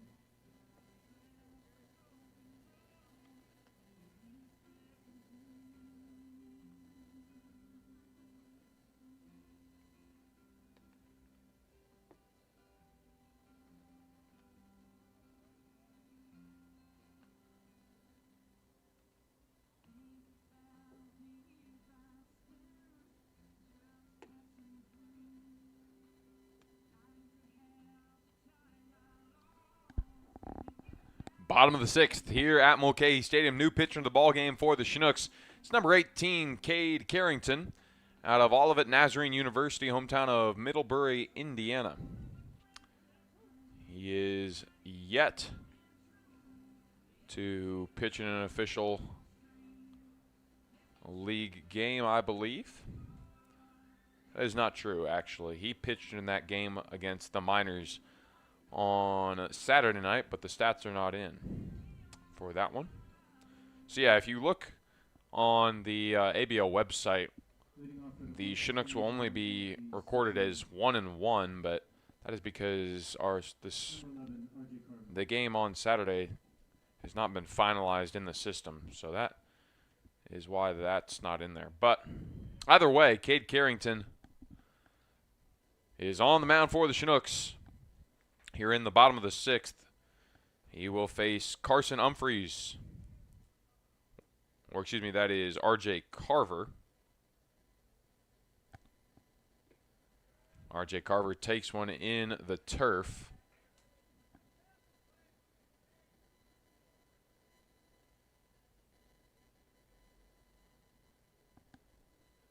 The fastball in there for a strike. It is 1-1.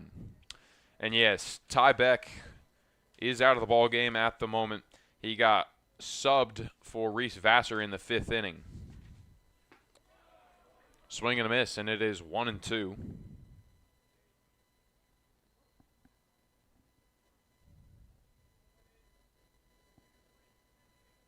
Carrington, the lefty, delivers. Fastball. It is fouled off, and Now we will do it again. 1 and 2.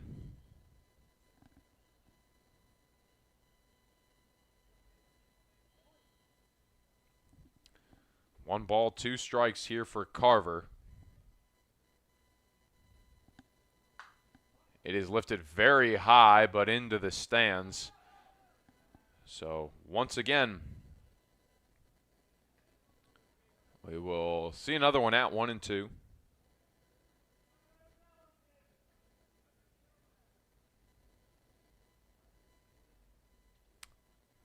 Out to have a little visit with Carrington is Austin Young.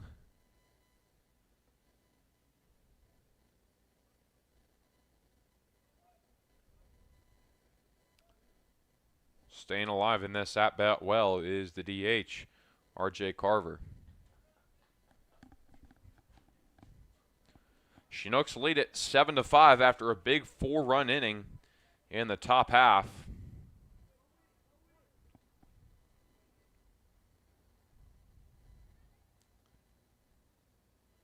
Swung on and missed. That will send him back to the dugout. 1 away for Andrew Sheffield now.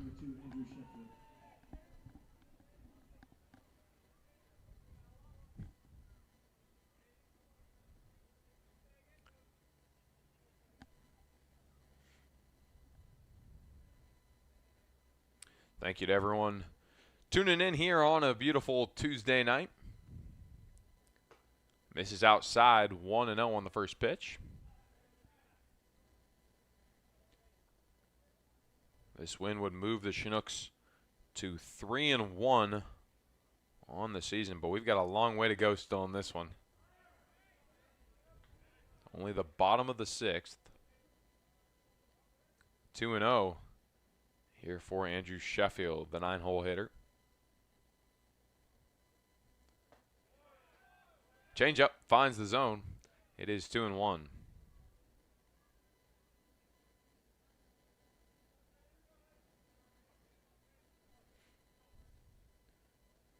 The lefty delivers inside, and it is 3-1 now. 3 balls, 1 strike, bases empty, 1 away.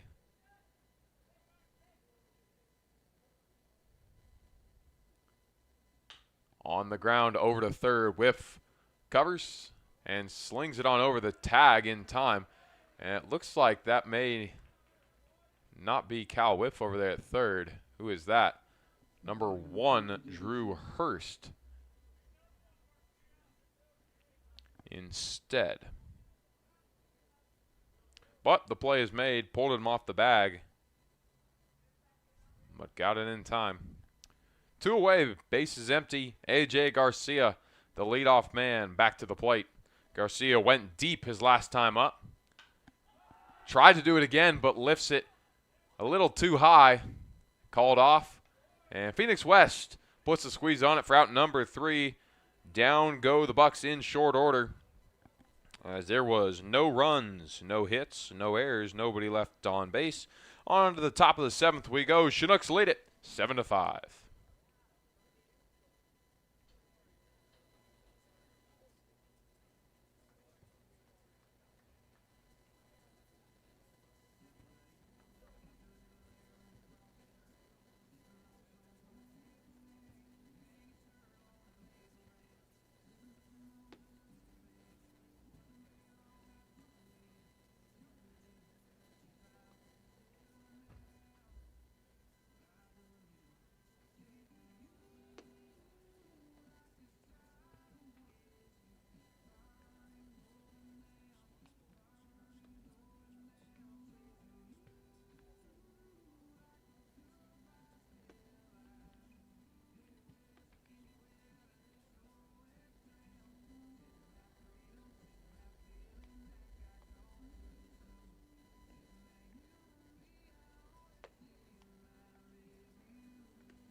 Top of the 7th coming your way here at Mulcahy Stadium, where the Chinooks lead it 7-5 over the Anchorage Bucs.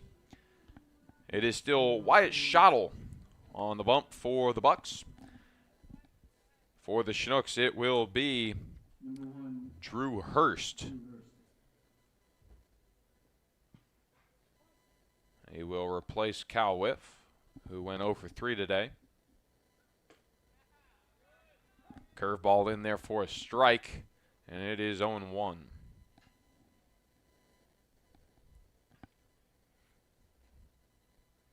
Big old windup here from Schottle, and that curveball misses. 1-1.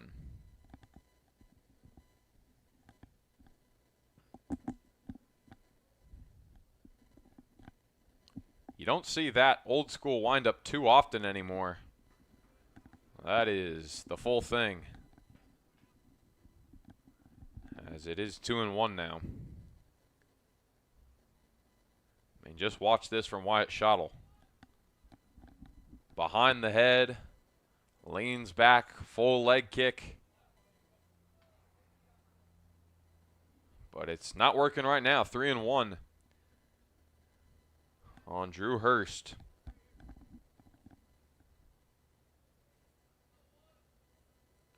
That one nearly got him.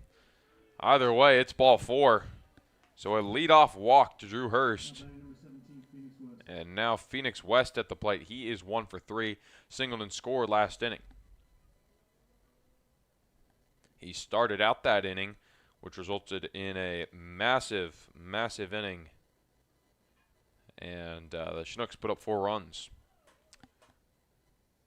Got a runner on base with nobody gone here.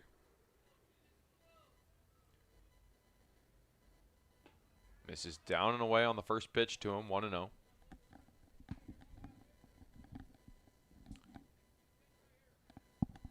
The Bucs have shown their power today with 2 solo home runs, but the Bucs have always been able to do that. But the Chinooks, they are just finding gaps and doing what they need to do, getting runners on base and driving them in. They hold a 2-run lead at the moment. The solo shots are fun to watch, but man, they are not as valuable as they might seem. One base knock after getting a couple guys on via the walk, and you're in better shape. 2-0 here with a runner on and nobody gone. Fastball outside, and it is 3-0. So maybe the recipe for success once again. This at-bat definitely not over. Schottle can rein it in here, find the zone, and battle all the way back. But at the moment, it was a walk and then 3 more balls. That one a fastball at the knees, so 3-1. Had the freebie there.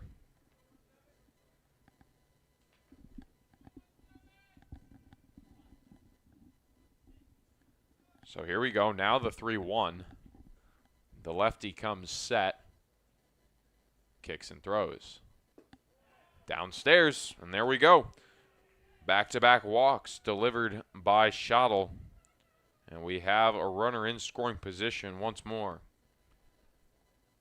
Nick Moyer at the plate, who has been very dangerous. 1 for 2 in the ballgame, came in hitting .750. Had a double in the 2nd inning.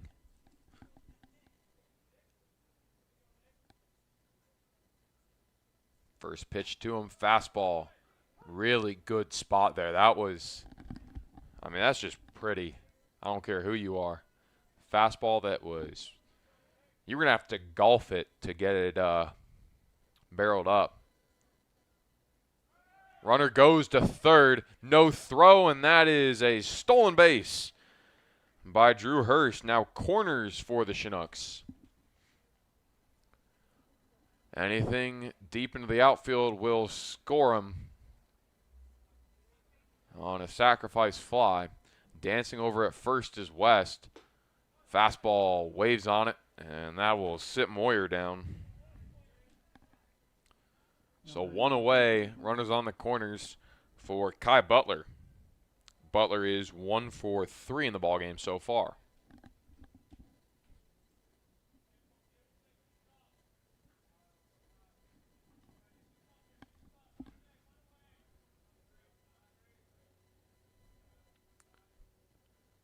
Schottel from the stretch this time around delivers a fouled off bunt, and it is 0-1 here for Butler.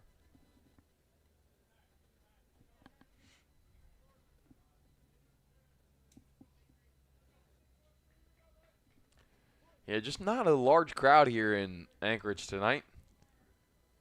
Had decent crowds the past 2 games against the Glacier Pilots, as Phoenix West will steal the bag with no throw. So 2 Chinook stolen bases in a row here.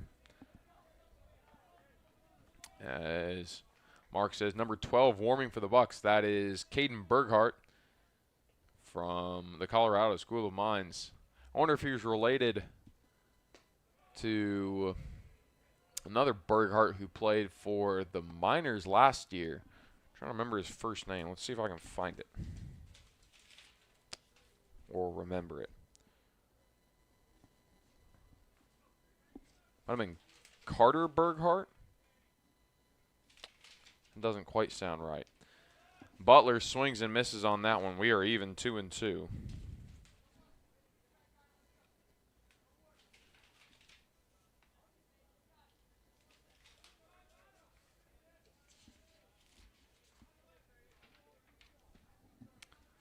So 2 balls, 2 strikes, both runners in scoring position for the Chinooks as they look to add to their lead.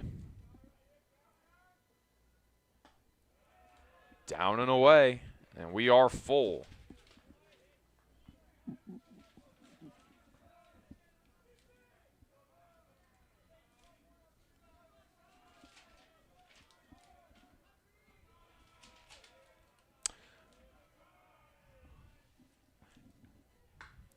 As that is laced into the gap, that'll fall. We'll score 1, maybe 2 here. Coming home, the throw. It was in time, but offline. 9-5, Chinooks lead it. Kai Butler comes through again. A bases clearing single. Batting number 4, Carter Reed. As now it's Carter Reed, and the Chugiak-Eagle River Chinooks are starting to find it offensively. They are loving life right now. Still only 1 away.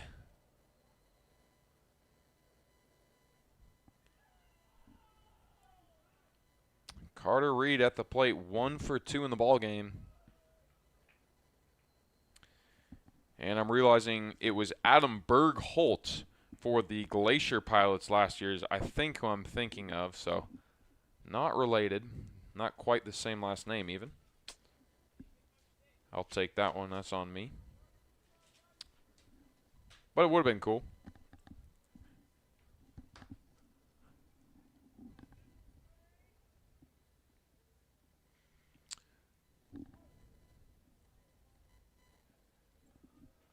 So Schottel back to the stretch. Fastball downstairs, 1-0.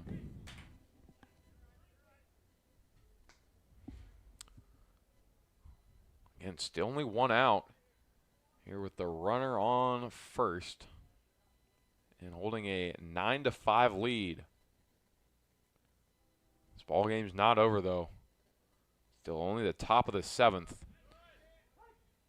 Inside half there, called for a strike, 1-1.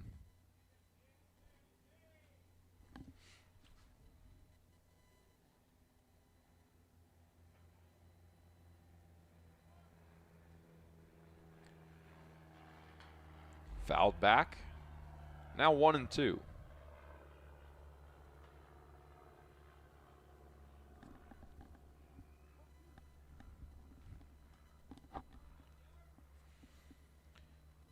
Tate Green waits on deck. Green 2 for 3 in the ball game. He's got a double, which he scored on in the 3rd, then a RBI single in the 6th. Came home to score that inning as well.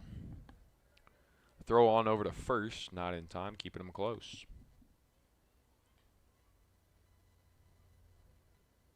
Here's the 1-2 now. Runner goes, and it's fouled back. He'll have to retreat.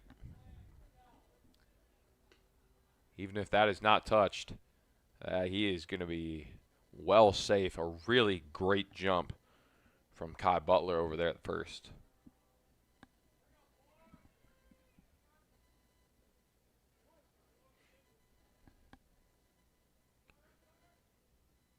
So now the 1-2 once more. Thrown over to first. In there safely, didn't even have to dive.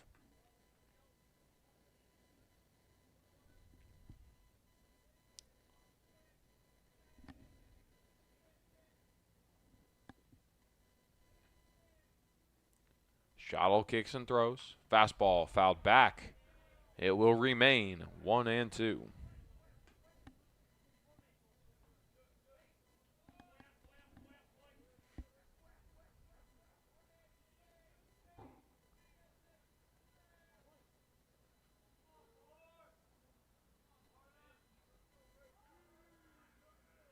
One ball, two strikes.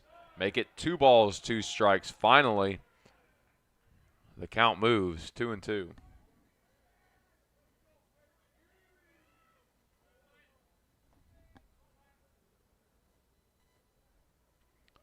The runner goes.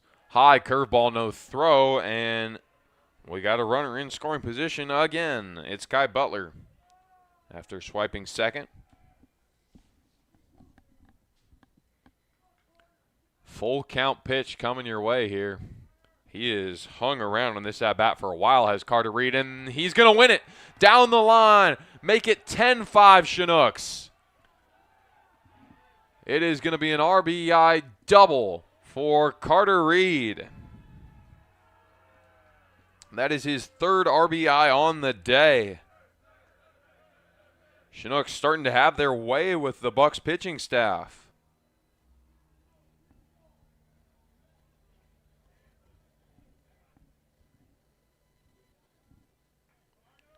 Butler home to score. And now Tate Green. But that's going to be the end of the day for Wyatt Shottle. We'll take a break, get you the new name and number when we return.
This Pepsi Cup.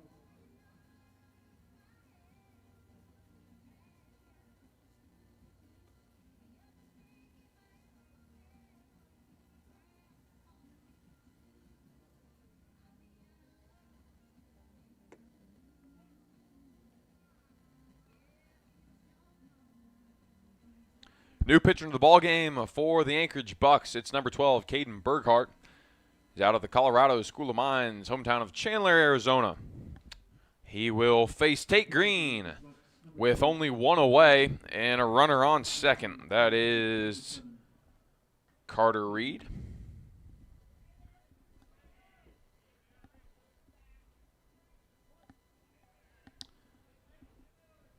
The righty comes set, kicks and throws. Fastball fouled off.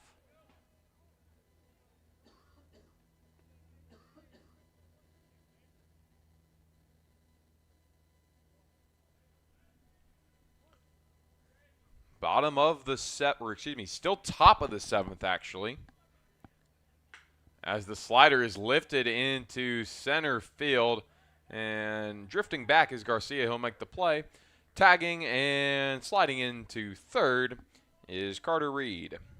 So 2 away now with Reed at second.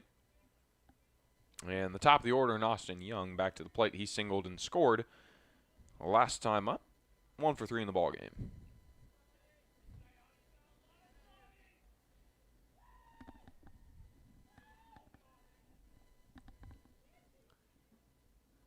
Fastball laced up the middle. 11-5 Chinooks.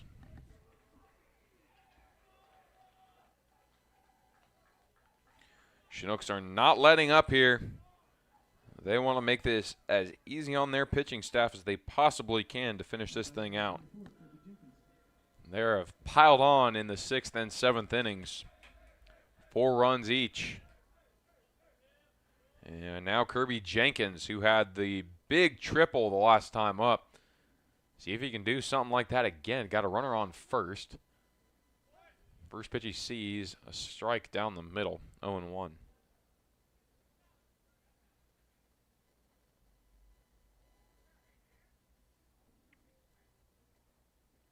telling you, there's something a little different about this Chinook team from years past. Other teams are not coming in here and doing this to the minors, the pilots, and then the Bucs. I mean, this is different. Those of you who have been around the Chinooks for a while know that this is the case. I mean, last year's team was one of the better ones we've seen in a little while, and they were just not the last place team, as that one's on over to first in time. But the Chinooks, they get 4 more runs on only 3 hits. There was no errors and 1 left on base. On to the home half of the 7th we go. Chinooks lead at 11-5.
Two and 1 here to Carter Reed. 12-5. Chinooks lead it.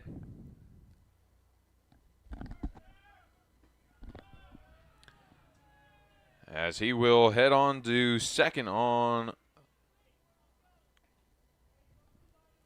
that one.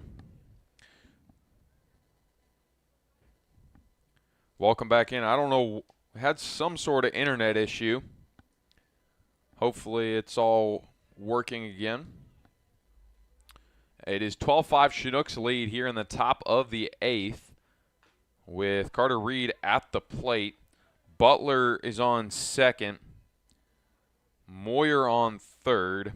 Drew Hurst came home to score. Moyer singled and brought Hurst home. Butler reached on an error at short.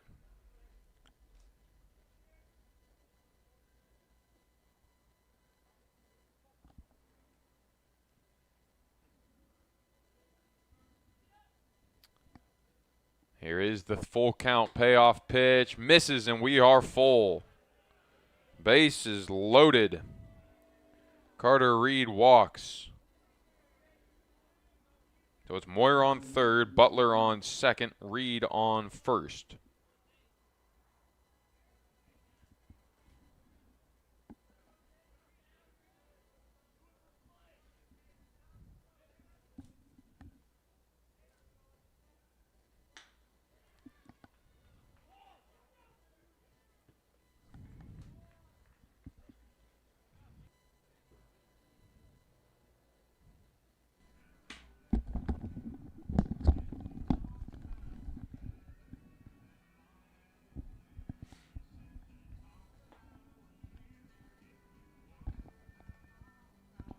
Welcome back to Anchorage and Mulcahy Stadium.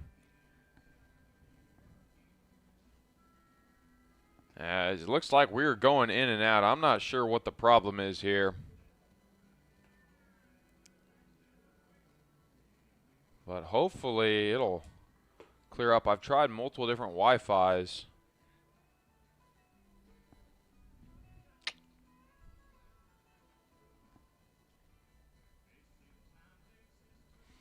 It is leading off for the Anchorage Bucs. It is number 20, Hayden Miller. He went deep his last time up. Chinooks lead it 12-5 here in the bottom of the 8th. 2 more chances for the Bucs, but they trail by 7.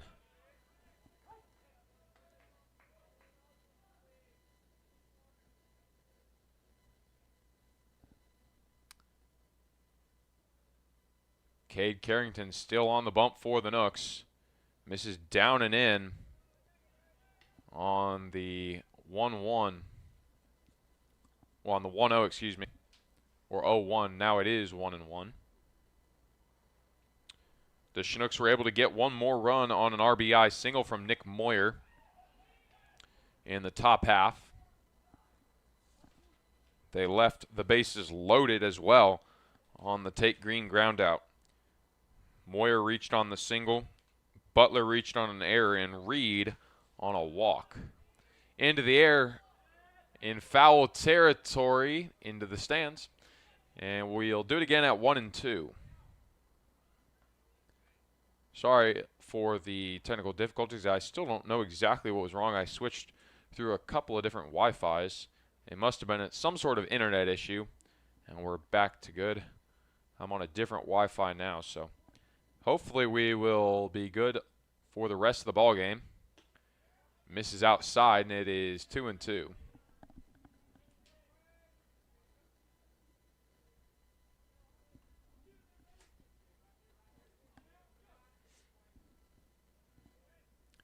The 2-2 pitch from Carrington. Sweeper, that is swung on and missed. And now there is one away here in the bottom of the 8th. Ryan Dara steps to the plate now. Dara, he is 1 for 3 in the ballgame so far. Carrington with the heater, misses it outside, 1-0.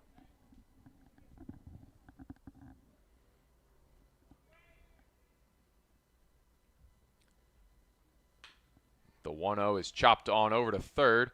Transition, and off the bag, and he's safe. That's going to be, I'm going to give that an, yep.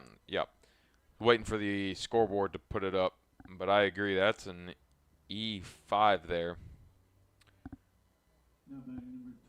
And now we will see Carson Humphreys.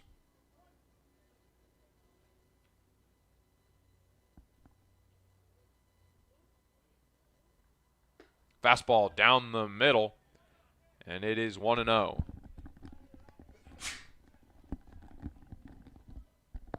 So 1 ball, no strikes, 1 away, runner on first. Humphreys 2 for 3 in the ballgame so far. Carrington, slow delivery, and the curveball falls in there. 1-1, good pitch. Yeah, thank you for everyone who is patient with us and has returned to see the end of this ball game. Wide stance for Humphreys, and it is back to the backstop. Did again at 1-2.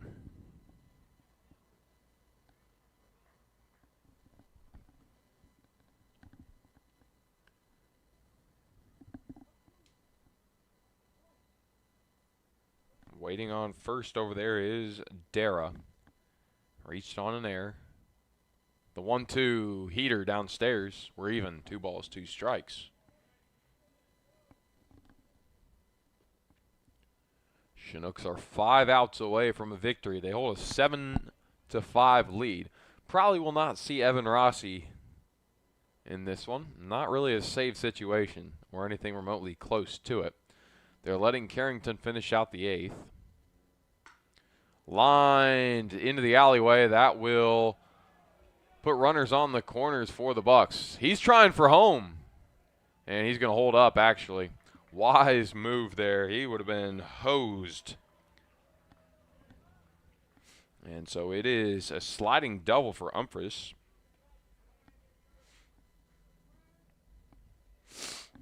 And so now it is going to be a pinch hitter. That looks to be number 25, who is not on my roster.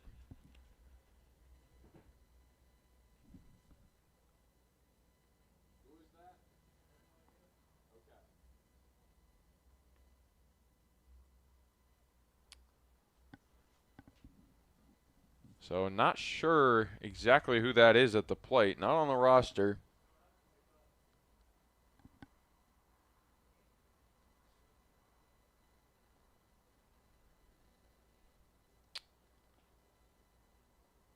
Maybe an extra jersey that they're using here.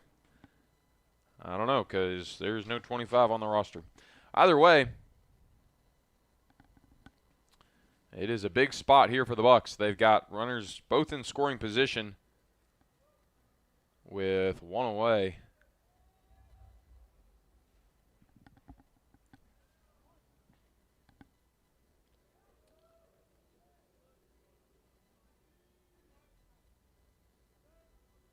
Carrington from the stretch. The lefty delivers. Curveball right in there. No. Umpire says it missed. Maybe high. 1-0.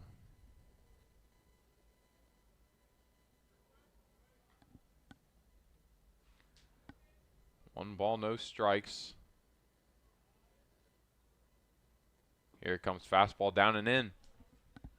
So 2-0 now.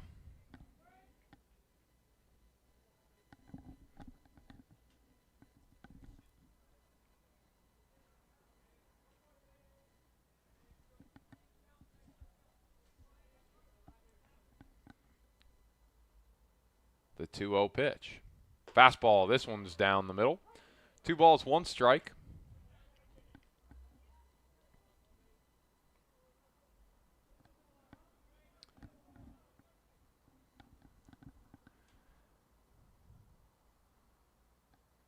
Cade Carrington taking a long look back at second. Another heater. Umpire says it missed. Must have been low. 3-1.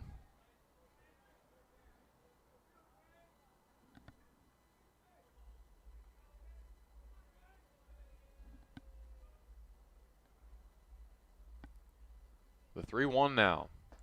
That one's in there, no question.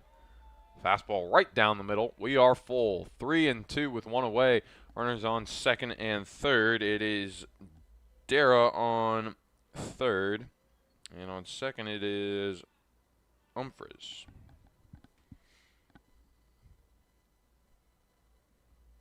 Fastball on the ground. Gliding, throwing is green, and there is 2 away now. The Bucs do get 1 back, however, 12-6 now the score. Dara comes home.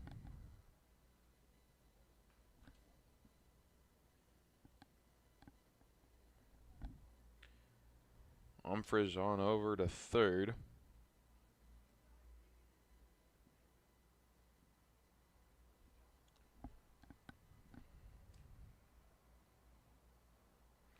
Now Andrew, nope, looks like it's going to be a new hitter.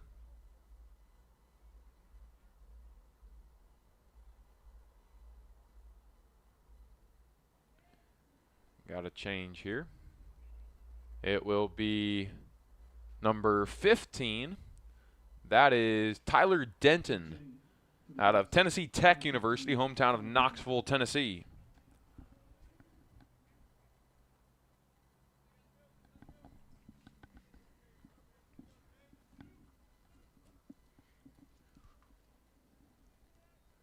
So Cade Carrington needs one more out right here, and we will head to the 9th.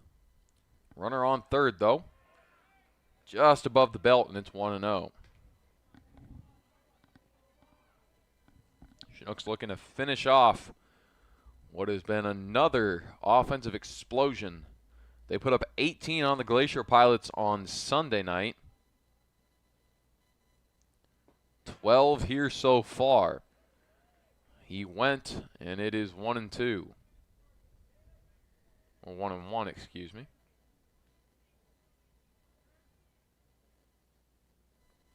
Over there on third is Humphreys.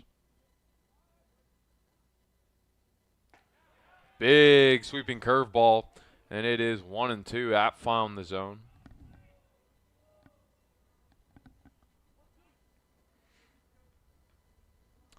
The Chinooks due up in the top of the 9th. Not that they need more runs, but it will be the top of the order, and Austin Young, Kirby Jenkins, and Reese Vassar on the ground over to third. Hurst in time for out number 3. They get it done.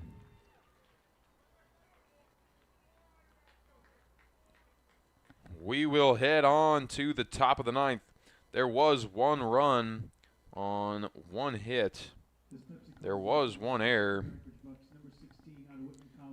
And one left on base. On to the home, or on the top of the 9th we go. Chinooks lead it 12-6.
Top of the 9th, headed your way from Mulcahy Stadium here in Anchorage.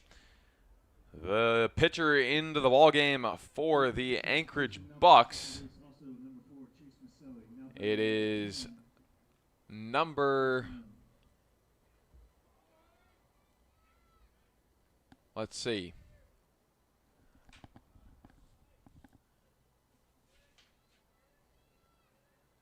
number 4, or excuse me, no. Number 4, Chase Maselli, into the ballgame on the field. He is subbed in as Austin Young is at the plate. Takes a strike, 0-1. It is number 16 on the mound. That is Luke Ivanoff, actually. The Anchorage, Alaska native played his ball at South Anchorage High School, won a state championship in 2022.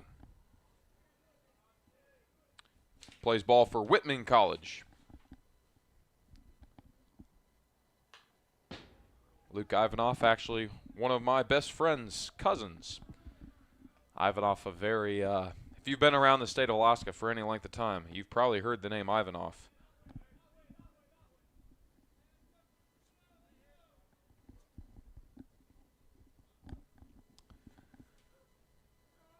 He was a standout pitcher on that team that featured a couple other guys who have played in the ABL. Oliver Brown, Curtis Hebert, other Bucs alumni.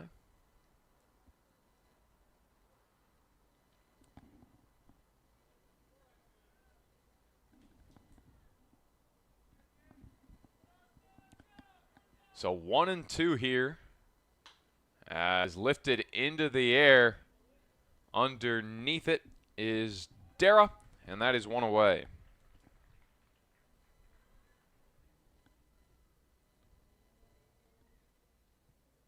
Now batting number 24, Kirby Jenkins.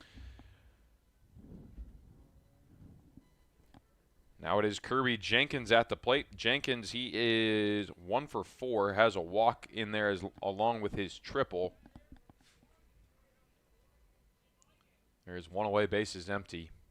Ivanov delivers a fastball downstairs, 1-0. You know, I'd have to agree. As I was saying earlier, you mentioned it's going to be a high-scoring season. Well, who knows how it all will unfold, but right now it is looking like a different Chinooks team than years past.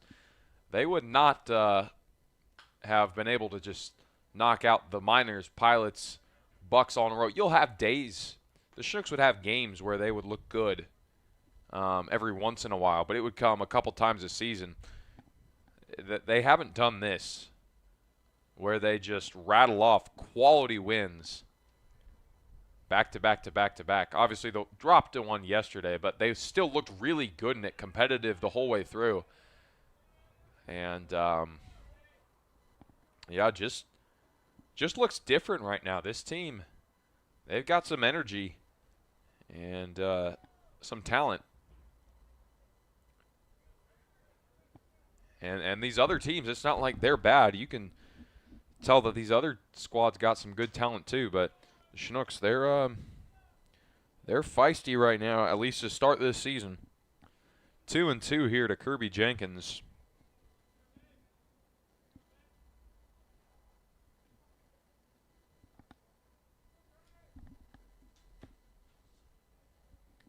Two balls, two strikes. Ivanov, the righty, kicks and throws. It is fouled back, and we do it again at 2-2. So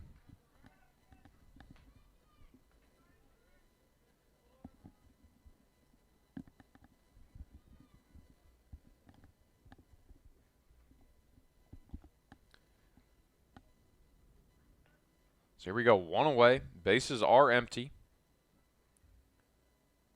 Luke Ivanov deals. It's in the dirt. And now we are full. 3 balls, 2 strikes for Kirby Jenkins. Reese Vassar waits on deck.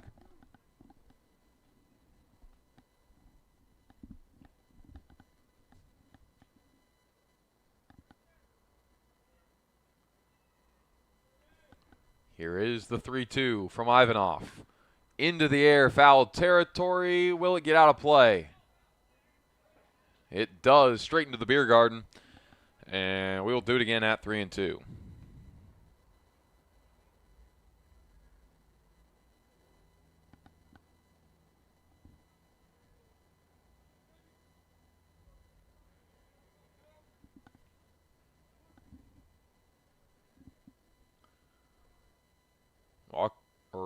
Kirby Jenkins, he stayed in this one. Can he finish the job? He will win it. Takes ball 4 and heads on to first. Now Reese Vassar, the DH tonight. Came into the ballgame for Ty Beck in the 5th inning and has yet to do anything with it. 0 for 3 tonight. Came into the ballgame hitting .500. We'll see the first pitch from Luke Ivanov. Fastball misses off the plate.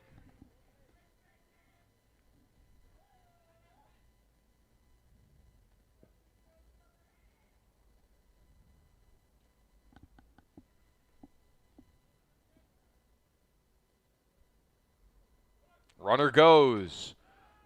Trying to go into scoring position, and he does. In safely is Kirby Jenkins.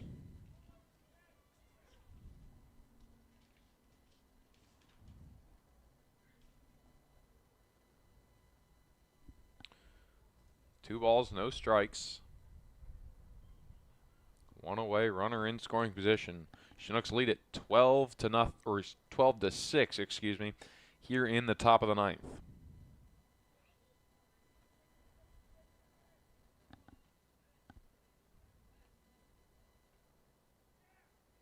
Swing and a miss.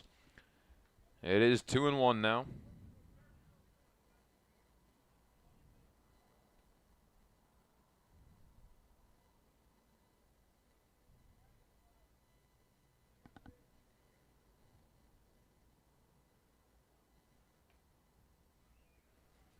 Ivanov takes a look back at second. Now leaves one high and tight, and it is 3-1.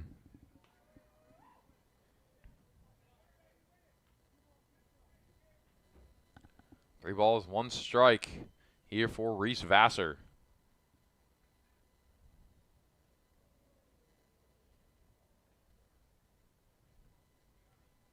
Looks like the scoreboard says 2-2. Maybe the umpire corrected it. We will stay at 2-2 after that foul ball.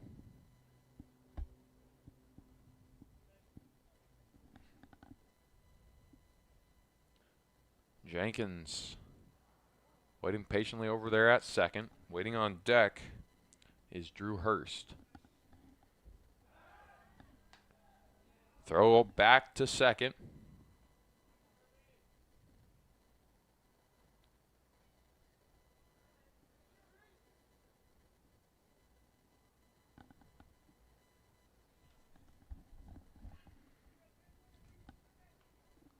The 2-2 upstairs, and we are full once again. 3 balls, 2 strikes, 1 away. Luke Ivanov, he is working these counts full, has not been able to get the punch outs.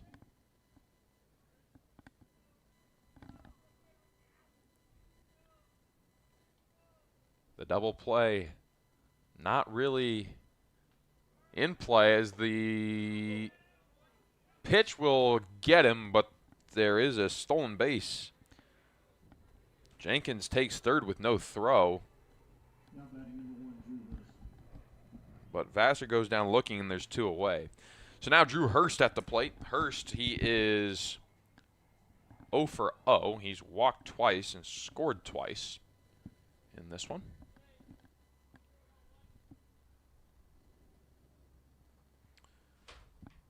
First pitch to him outside, and it is 1-0.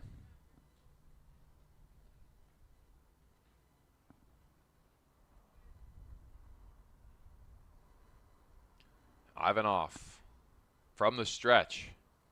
Kicks and deals. Outside. 2-0.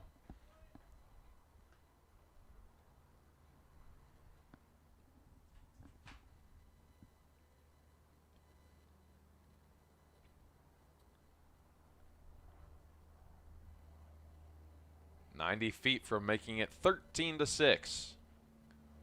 And that will be 13-6. Kirby Jenkins will slide on home. No problem there, and it's now a 7-run ball game once more. Now the bases are empty with 2 away for Drew Hurst. All possible pressure is gone. Not that there was really any anyway. Chinooks were leading by quite a bit, but no pressure to not leave a runner stranded on third. Fastball is going to miss. Ivanov loses him. And it is now Phoenix West's turn. Drew Hurst has drawn his 3rd walk of the ball game. All he has done is walk. Phoenix West, on the other hand, he is 1 for 4. Does have a walk in there, as well as a single. Throw back over to first. Not in time. Back on a dive.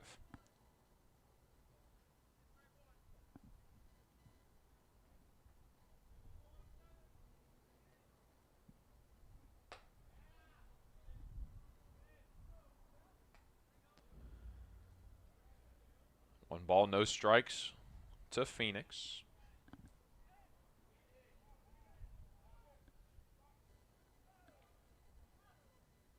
Ivanov takes a moment, now kicks and throws outside on the heater, and it's 2-0.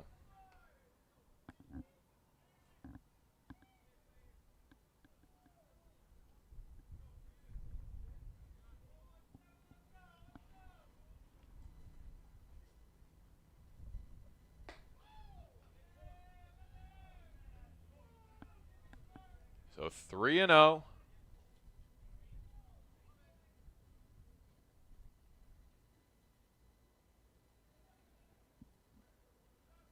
Ivanov should be able to put one down the middle if he can. There it is. Fastball down Main Street, and it's 3-1. Drew Hurst over there at first.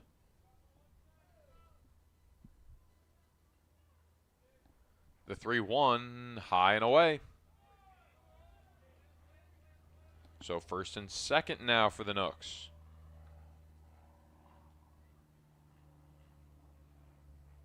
The Bucs just can't seem to finish it here. As now it is Nick Moyer.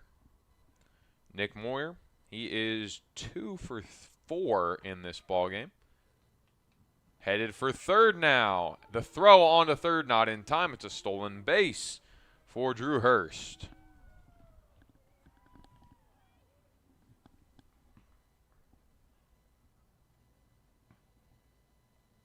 So runners on the corners for the Chinooks now.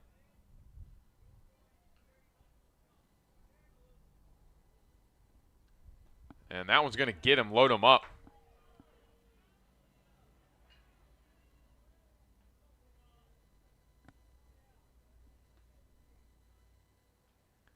West moves over to second as Moyer takes first. Now it's Kai Butler with 2 away, and the bases loaded up.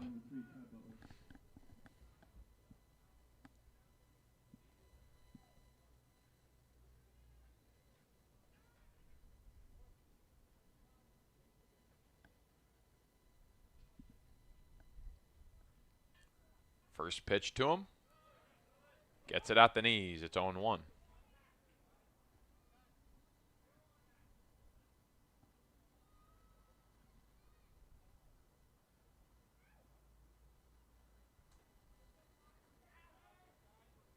No balls, 1 strike. Ivanov leaves one on the ground, and it is going to be taken by Umphris, and that's going to do it. The Chinooks leave them loaded, but they do get 1 run on no hits. There was no errors, and 3 left on base. On to the bottom of the 9th we go. The Chinooks lead it 13-6.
Bottom of the ninth coming your way. Chinooks lead it 13-6, and we will see Evan Rossi in the ball game for the Fish. Evan Rossi out of Seton Hill University, hometown of Pittsburgh, Pennsylvania.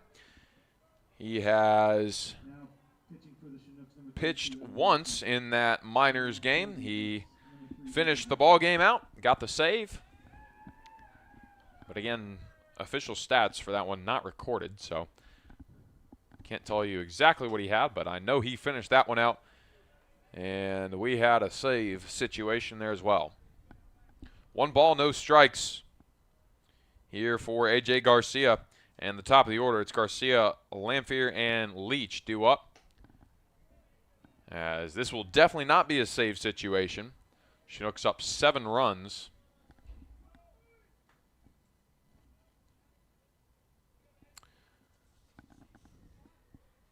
And yes, you're exactly right. The Chinooks, the Chugiak-Eagle River Chinooks do have the same name as I believe it's the Lake something Chinooks in the Northwoods League. Can't remember exactly. Let's see. I will find it. As that one's fouled off, 2-2 now.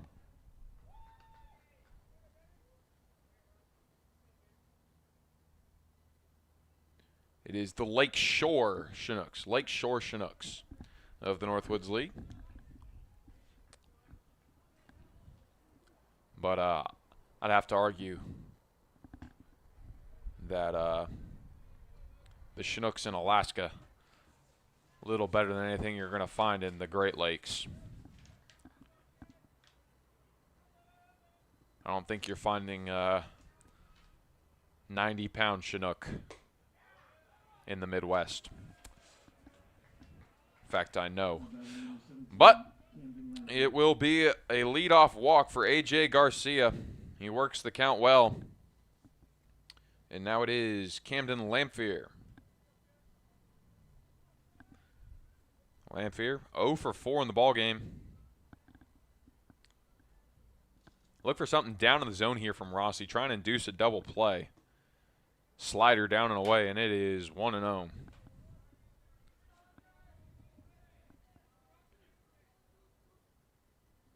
The Chinooks have not been into playing short ball games this year. All of their games have taken nearly 3 hours, if not over. This one likely to be right at 3 hours, maybe more. We'll see. 8:57 Alaska time at the moment. 6 o'clock was the first pitch. Fastball got it at the knees on the corner. It is 2-1.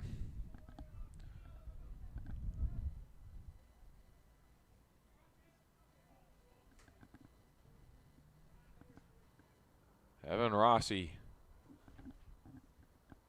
pitching with some of the least pressure he's probably going to feel all year. 2-2 now. He's got a 7-run lead to work with.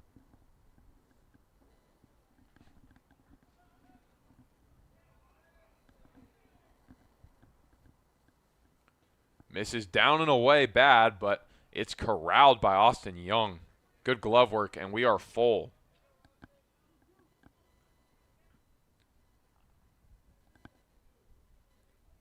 Again, you've got so much room to work with here. Just be aggressive and try and finish this ball game. Into the air, soft fly ball. Coming in on it is Butler, and he'll put it away near the line. And there's one away now.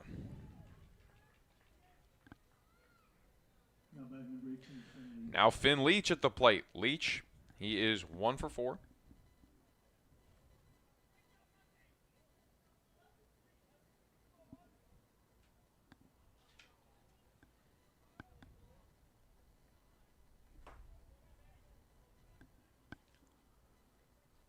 Evan Rossi comes set. It's fouled off. And now 0-1.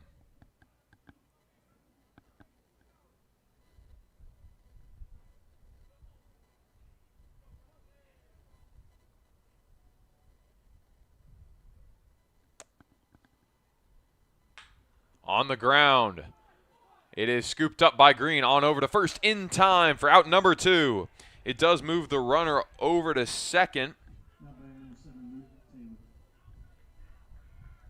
But now 1 out from victory are the Chugiak-Eagle River Chinooks. As Luke Taylor steps to the plate. He is 1 for 4 in the ball game.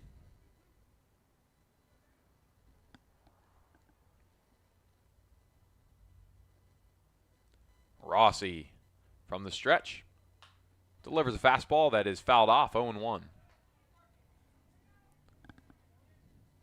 This will be another huge win for the Chinooks. It'll move them to 3-1. They will have won it 13-6, barring a base hit here from Luke Taylor. But 3-1 on the season, and really great stuff. And there it is. There's that base hit. So 13-7 as the run will come home to score. Ball game not over yet. Garcia in there. And now it is Hayden Miller at the plate. Hayden Miller, he went deep back in the 5th. But other than that, nothing doing. It is 1 for 4 for Miller. Got a runner on first. Runner will head for second. No problem there. No throw.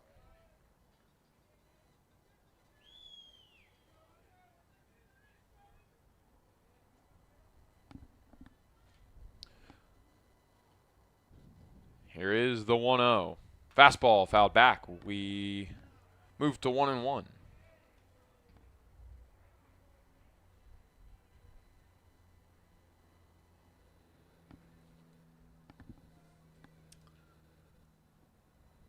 Still beautiful sunny here at 9:01 here in Anchorage. As the 1-1's down and away. 2 balls, 1 strike. If you look at the hit columns, it would tell you this was a close ball game, but it has not been. Chinooks have played some very efficient baseball. Bucs, they've done all right with their hits, but the real culprit has been those walks that the Bucs have been giving up.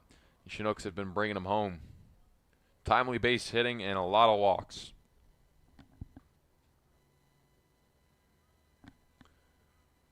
The 2-1 on the ground. This could do it.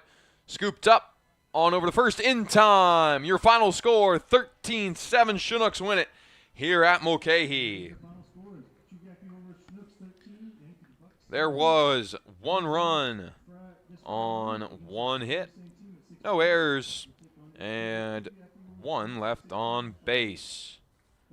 We will wrap things up. Get you your final line scores when we return.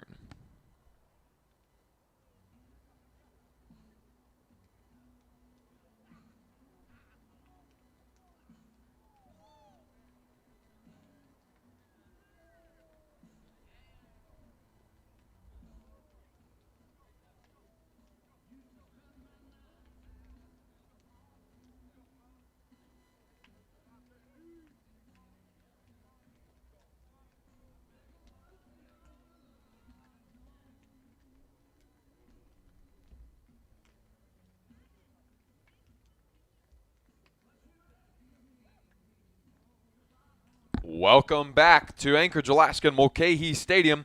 Let's wrap things up from the Chinooks' 13-7 win over the Anchorage Bucs. For the Bucs, in the final line tally, it was 7 runs on 9 hits, 1 error, 8 left on base.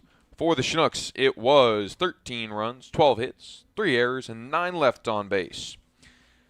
Chinooks move to 3-1 on the season. Bucs fall to 0-1. The Pilots sit at 1-1.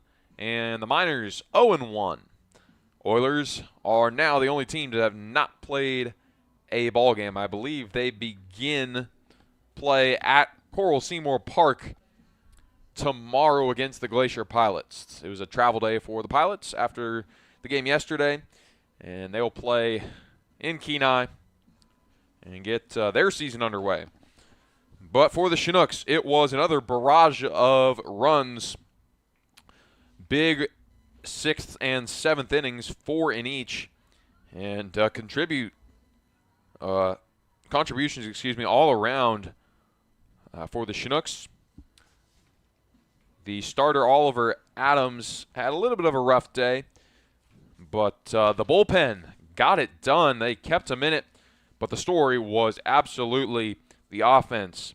They drew a whole lot of walks and got timely base hits, and they even still left a lot on base. So, we get a few more of those in, and it looks even uglier than it does. Could have been like the Pilots game on Sunday night. But either way, you'll take it. A 6-run victory over the Anchorage Bucs, 13-7. We head to the Valley tomorrow against the Matsu Miners. It will be our last exhibition contest. So that one won't count. We will stay at 3-1 officially until Friday, where we will take on the Bucs one more time here at Mulcahy Stadium. So we'll be back in Anchorage on Friday, but tomorrow, Herman Brothers Field in Palmer.